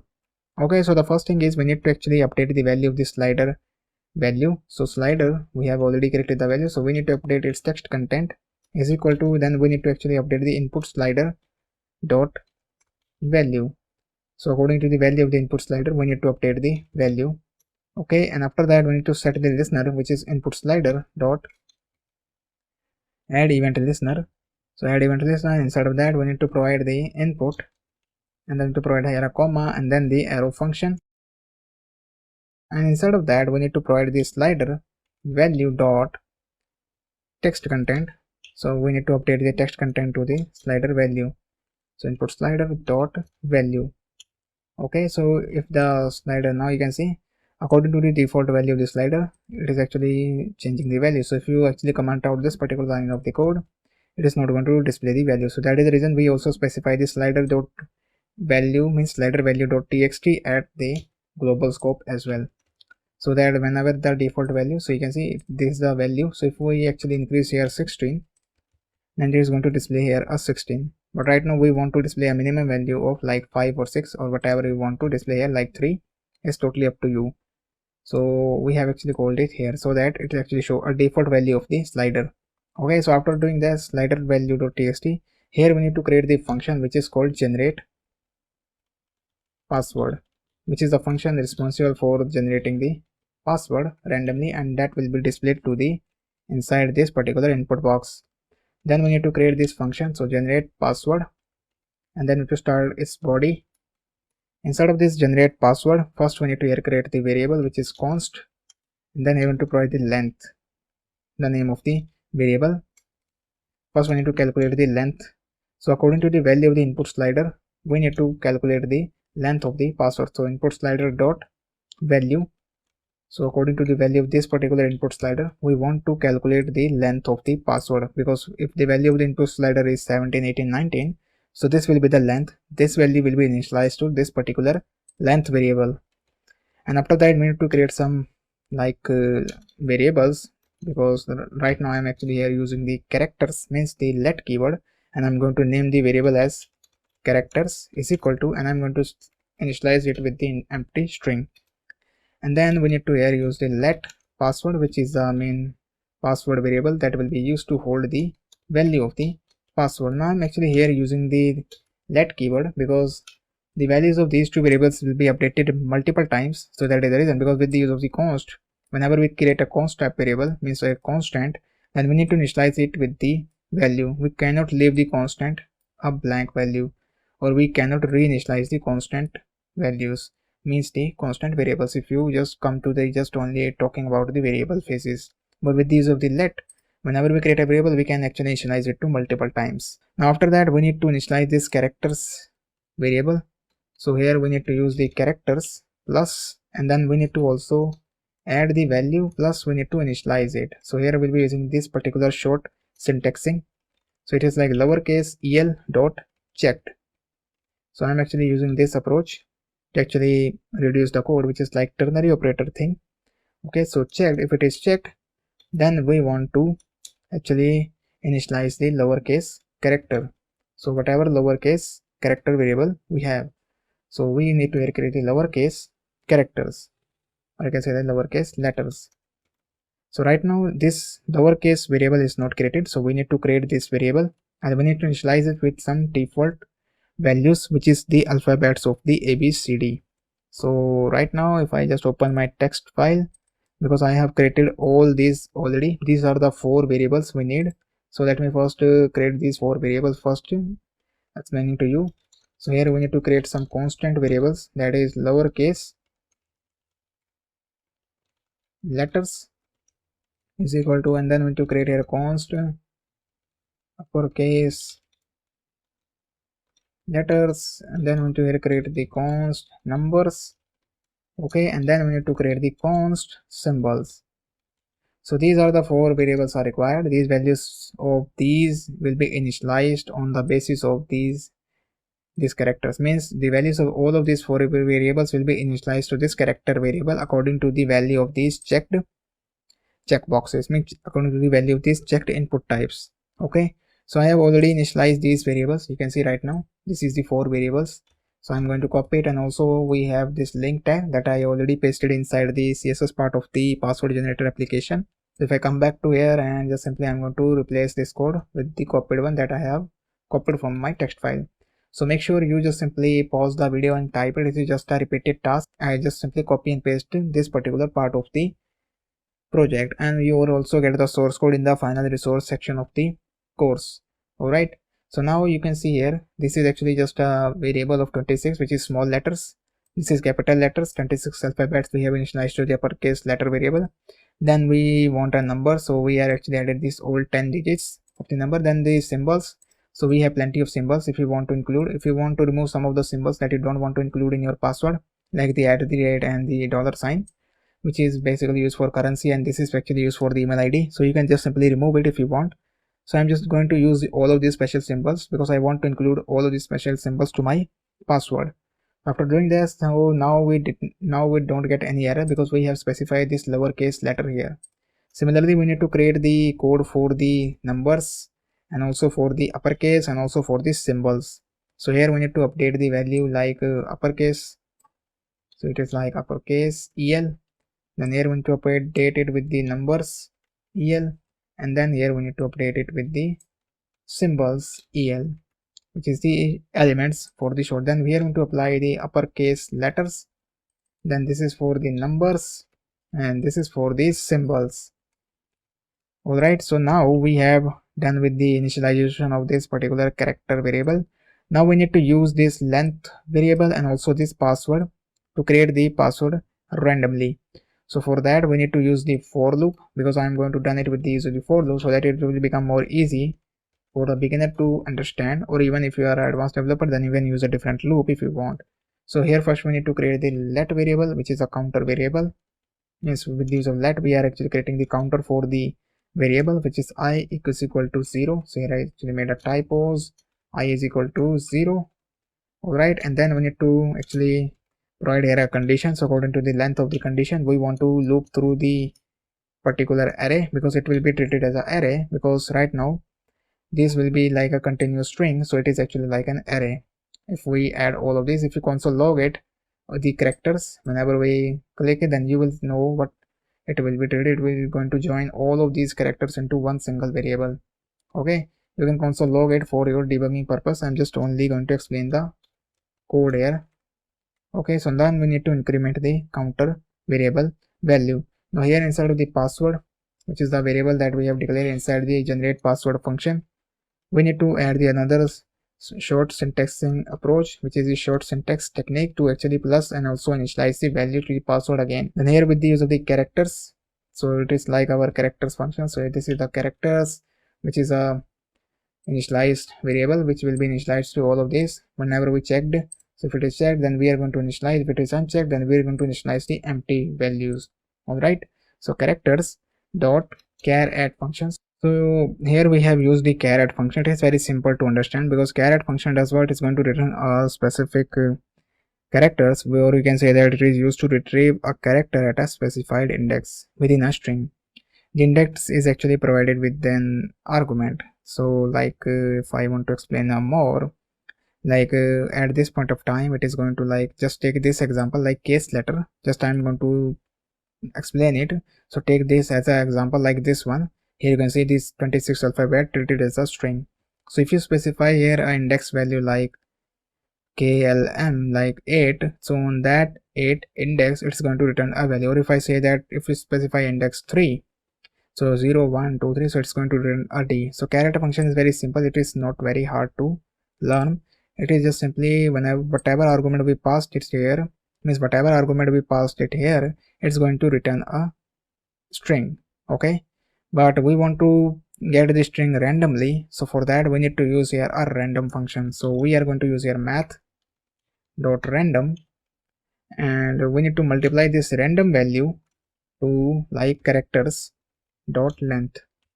And there is a problem with the math dot random, because whenever we use the math dot random, it's going to give us some decimal values, means after point based value like a float values, it's going to give us some float value. So we need to wrap this entire code inside the math dot floor.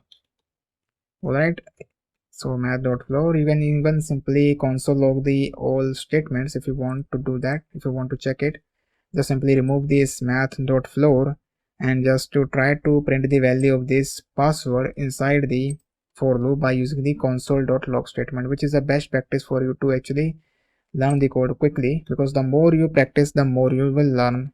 Okay, but I'm not going to do it here because I already did it when I am developing the application. So I'm just simply show you the final version of the code. Okay, so after doing this, we are able to get the random password inside this password variable, and after that we need to initialize this password variable to the pass box, which is this particular input type. Okay, so for that we need to here use the pass box variable that we have declared at the top, that is the pass box variable, this one, which is actually used to initialize the value. Okay, means which is actually used to display the value, act as a label for the password. So here we want to type the passbox dot, so we actually want to update its value because it is an input type text. So here we want to pass the value of the password. So password is a variable that has the value. So if I here simply you can see right now we get our password randomly. So you can see here whenever I increase the value of the slider, you can see we get the random password of length, and here you can see the password length is also shown. So maximum value we have specified here 30. You can see here if I come back to the slider here, so the max is actually 30. So if you can increase here like 20, if I did it, then you can see the maximum value means the maximum password of 20 character you will get it here. So you can leave it, you can change it actually as per your need. So coming back to the script.js again, so we are actually get the password on actually changing the value of the slider. We also add the functionality to the generate password button. So for that we need to add the listener to this particular button. So here we need to create the generate password. So it is actually a variable. I need to check it, cross check it here, like the passbox generate btn. So we have actually have a generate btn, not generate password. Generate password is a function. So generate btn, then add event listener. So we want to listen to the click event of the generate btn, and here we need to provide the callback. So I can here pass the arrow function callback, that is this one, and inside of the arrow function we can call the generate password. Okay, so now if I click on this generate password, we get a password of length 3. If I increase the length of the password, you can see whenever I click on the generate password, we get the password. You can even just simply set the value here like 9, because the minimum password is required in many of the website is actually a 8 character. So we are actually incrementing it with the 1. So minimum password length is 9. So if I click on the password means the generate password button, it's going to generate the password randomly. Now we can even include special symbols. Now you can see we get the special symbol as well. If you don't want to include numbers, you can click it, you will get the alphabets and this symbol. If you don't want to include uppercase, you can just something. So we are actually able to get the password randomly. Now we need to add the functionality, which is actually this one. Whenever we increment it, then this password indicator is also updated. So for that we need to create the password indicator function. So coming back to the script.js again, so inside of the passbox value, when we are actually updating the value of the passbox, here we need to actually add the another function, which is update password indicator. So it is the update password indicator. So we need to create this function. So after the end of the generate btn add event listener, here we need to create the update password indicator, and then we need to start its body. Now it's going to give us error because we have not proceeded a function keyword here. After specifying the function keyword, we are not able to see the error. Okay, then the next thing, we need to create another function which is actually used to calculate the password strength. So function here we need to use the get password strength. So this is the password strength. Then we need to actually start its block of code. So here we need to provide the if condition. Inside of that we need to provide the password, which is the length of the password. Right now the value of the variable, which is the password length, actually the value of this particular variable, which is the password. So here we need to use the password dot length. So length, if it is smaller than equal to 10, then we want to display here like we need to return a weak password. Alright, and we need to check for the else if condition. Else if, again we need to provide here a condition which is like password, like this particular password dot length, if it is smaller than equal to 20, then we need to return the value which is like return medium. All right, then we need to terminate that, and after that we need to provide the else condition here.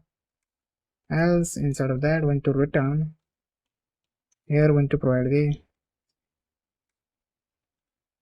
strong, and then we need to terminate that. So this is the code for the get password strength, and after that here we need to update the value of the update password indicator. So for that we need to create the const variable. So const, and then here we need to provide the password indi strength.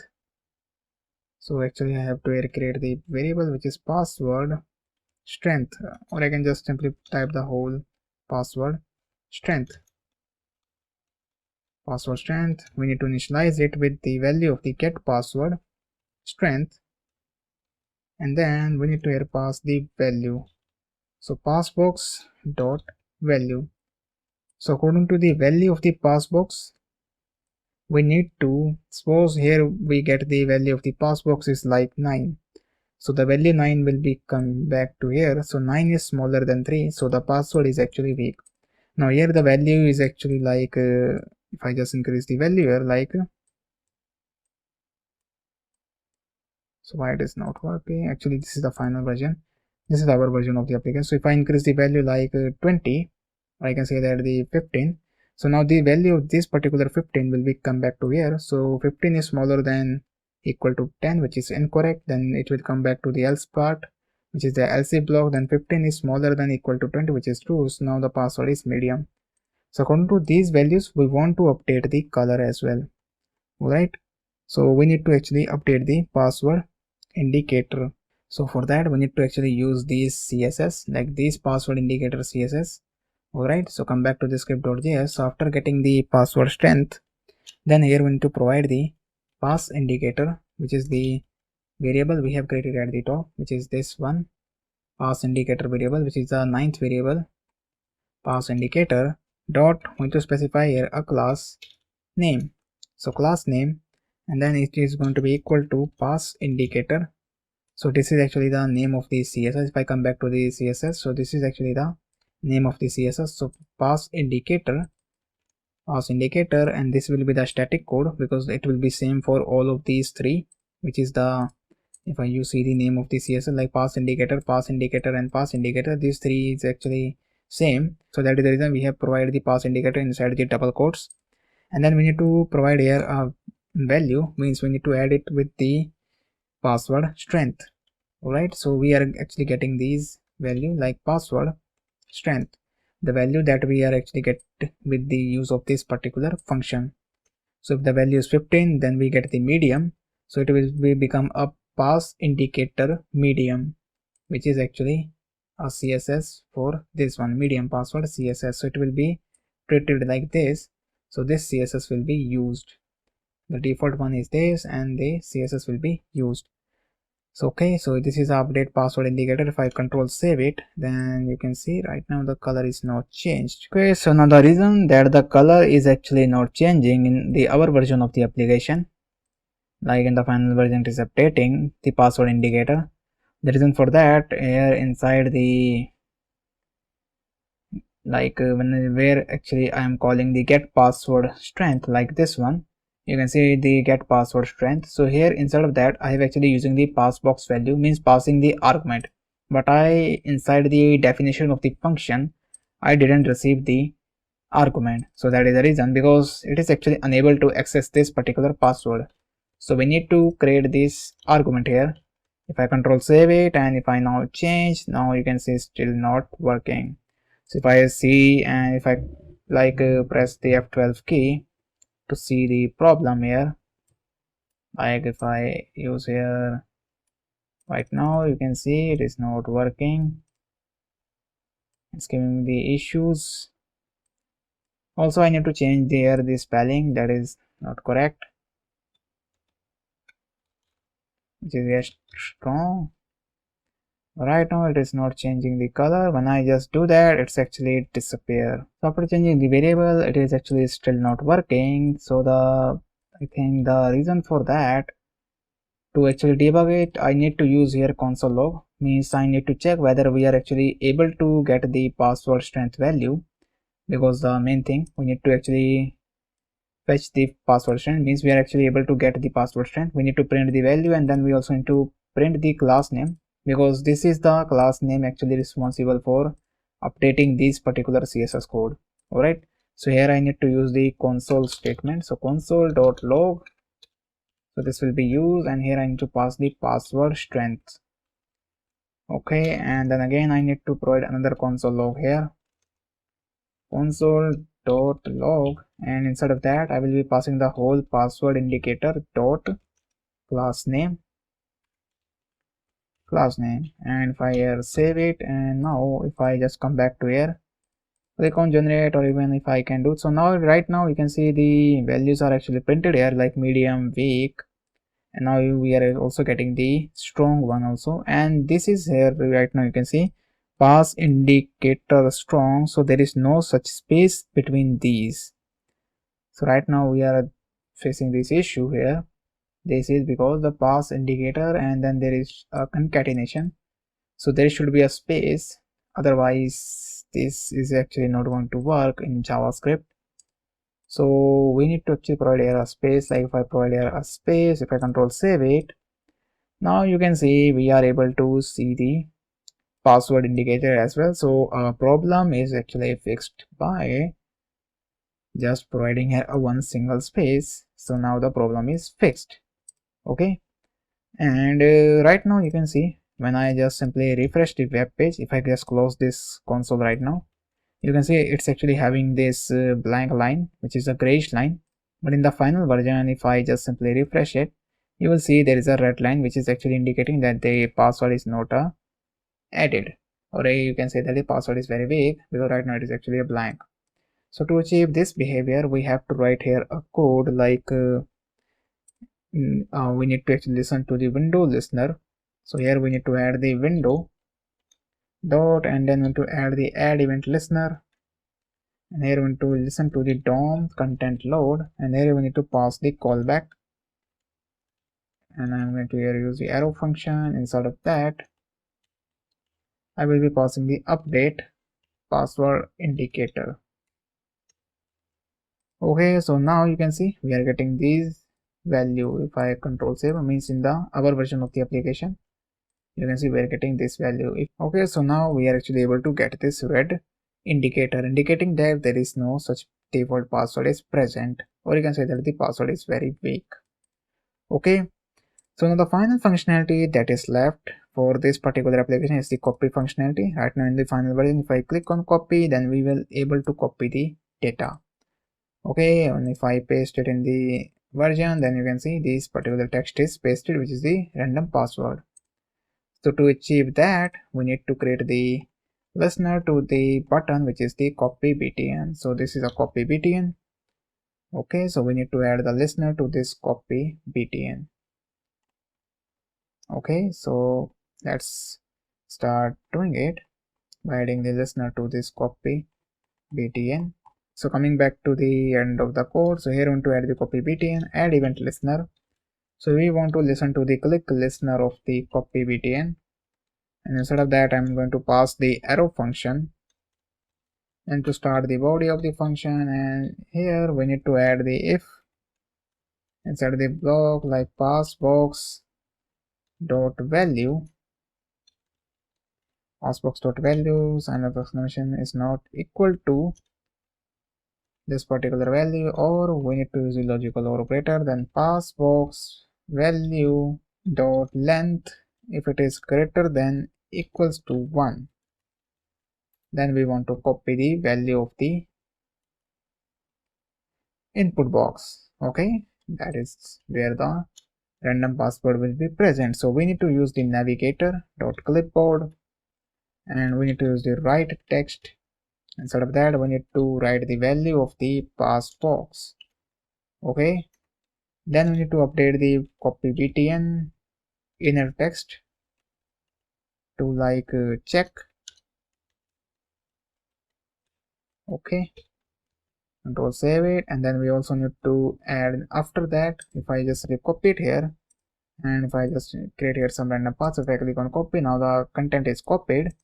If I come back to the next tab, paste it, then you can see object element. Okay, so here what is it's actually copied. The reason for that, because I also need to provide here dot value.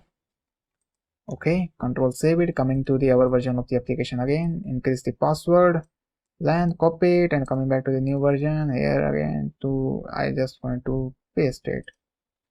You can see we are finally getting it, the password character. Next, if you come back to the version of the application, right now you can see there is a checked sign is not actually removed, and we also need to display the copy icon in place of this checked once we copy the data, just like in the final version. If I copy it and after some part of the, you can see it's actually changes back to the copy again. So to add that particular effect, means to achieve that particular feature, we need to here use this set timeout function. So that set timeout, and we need to start the block of the code for this set timeout, and inside of the brackets of this set timeout, here we need to add the code. Now we don't need to specify these curly brackets, we need to specify the curly bracket inside of this one by specifying the arrow function here. Then to start the block of the code, then we need to terminate that. Inside of the set timeout, we need to use the copy btn dot inner html is equal to, and then here again we need to provide the content underscore copy, which is the icon code, and then here we need to provide the time. After 3 seconds we want to change the icon back to its copy icon. Like once it is checked, then we want to change the icon back to the copy icon. You can see now it's actually changed. Okay, so now the application is completed. If you copy it and you can paste it in the version, you can see XA, this is the password, it is totally same. So now the application is completely built, which is the password generator application. So if you like this module, then please leave a review, because your review definitely going to help me to reach more students and also motivates me to create more awesome courses like this. So thank you for watching, and I will see you in the next lecture. Thank you very much.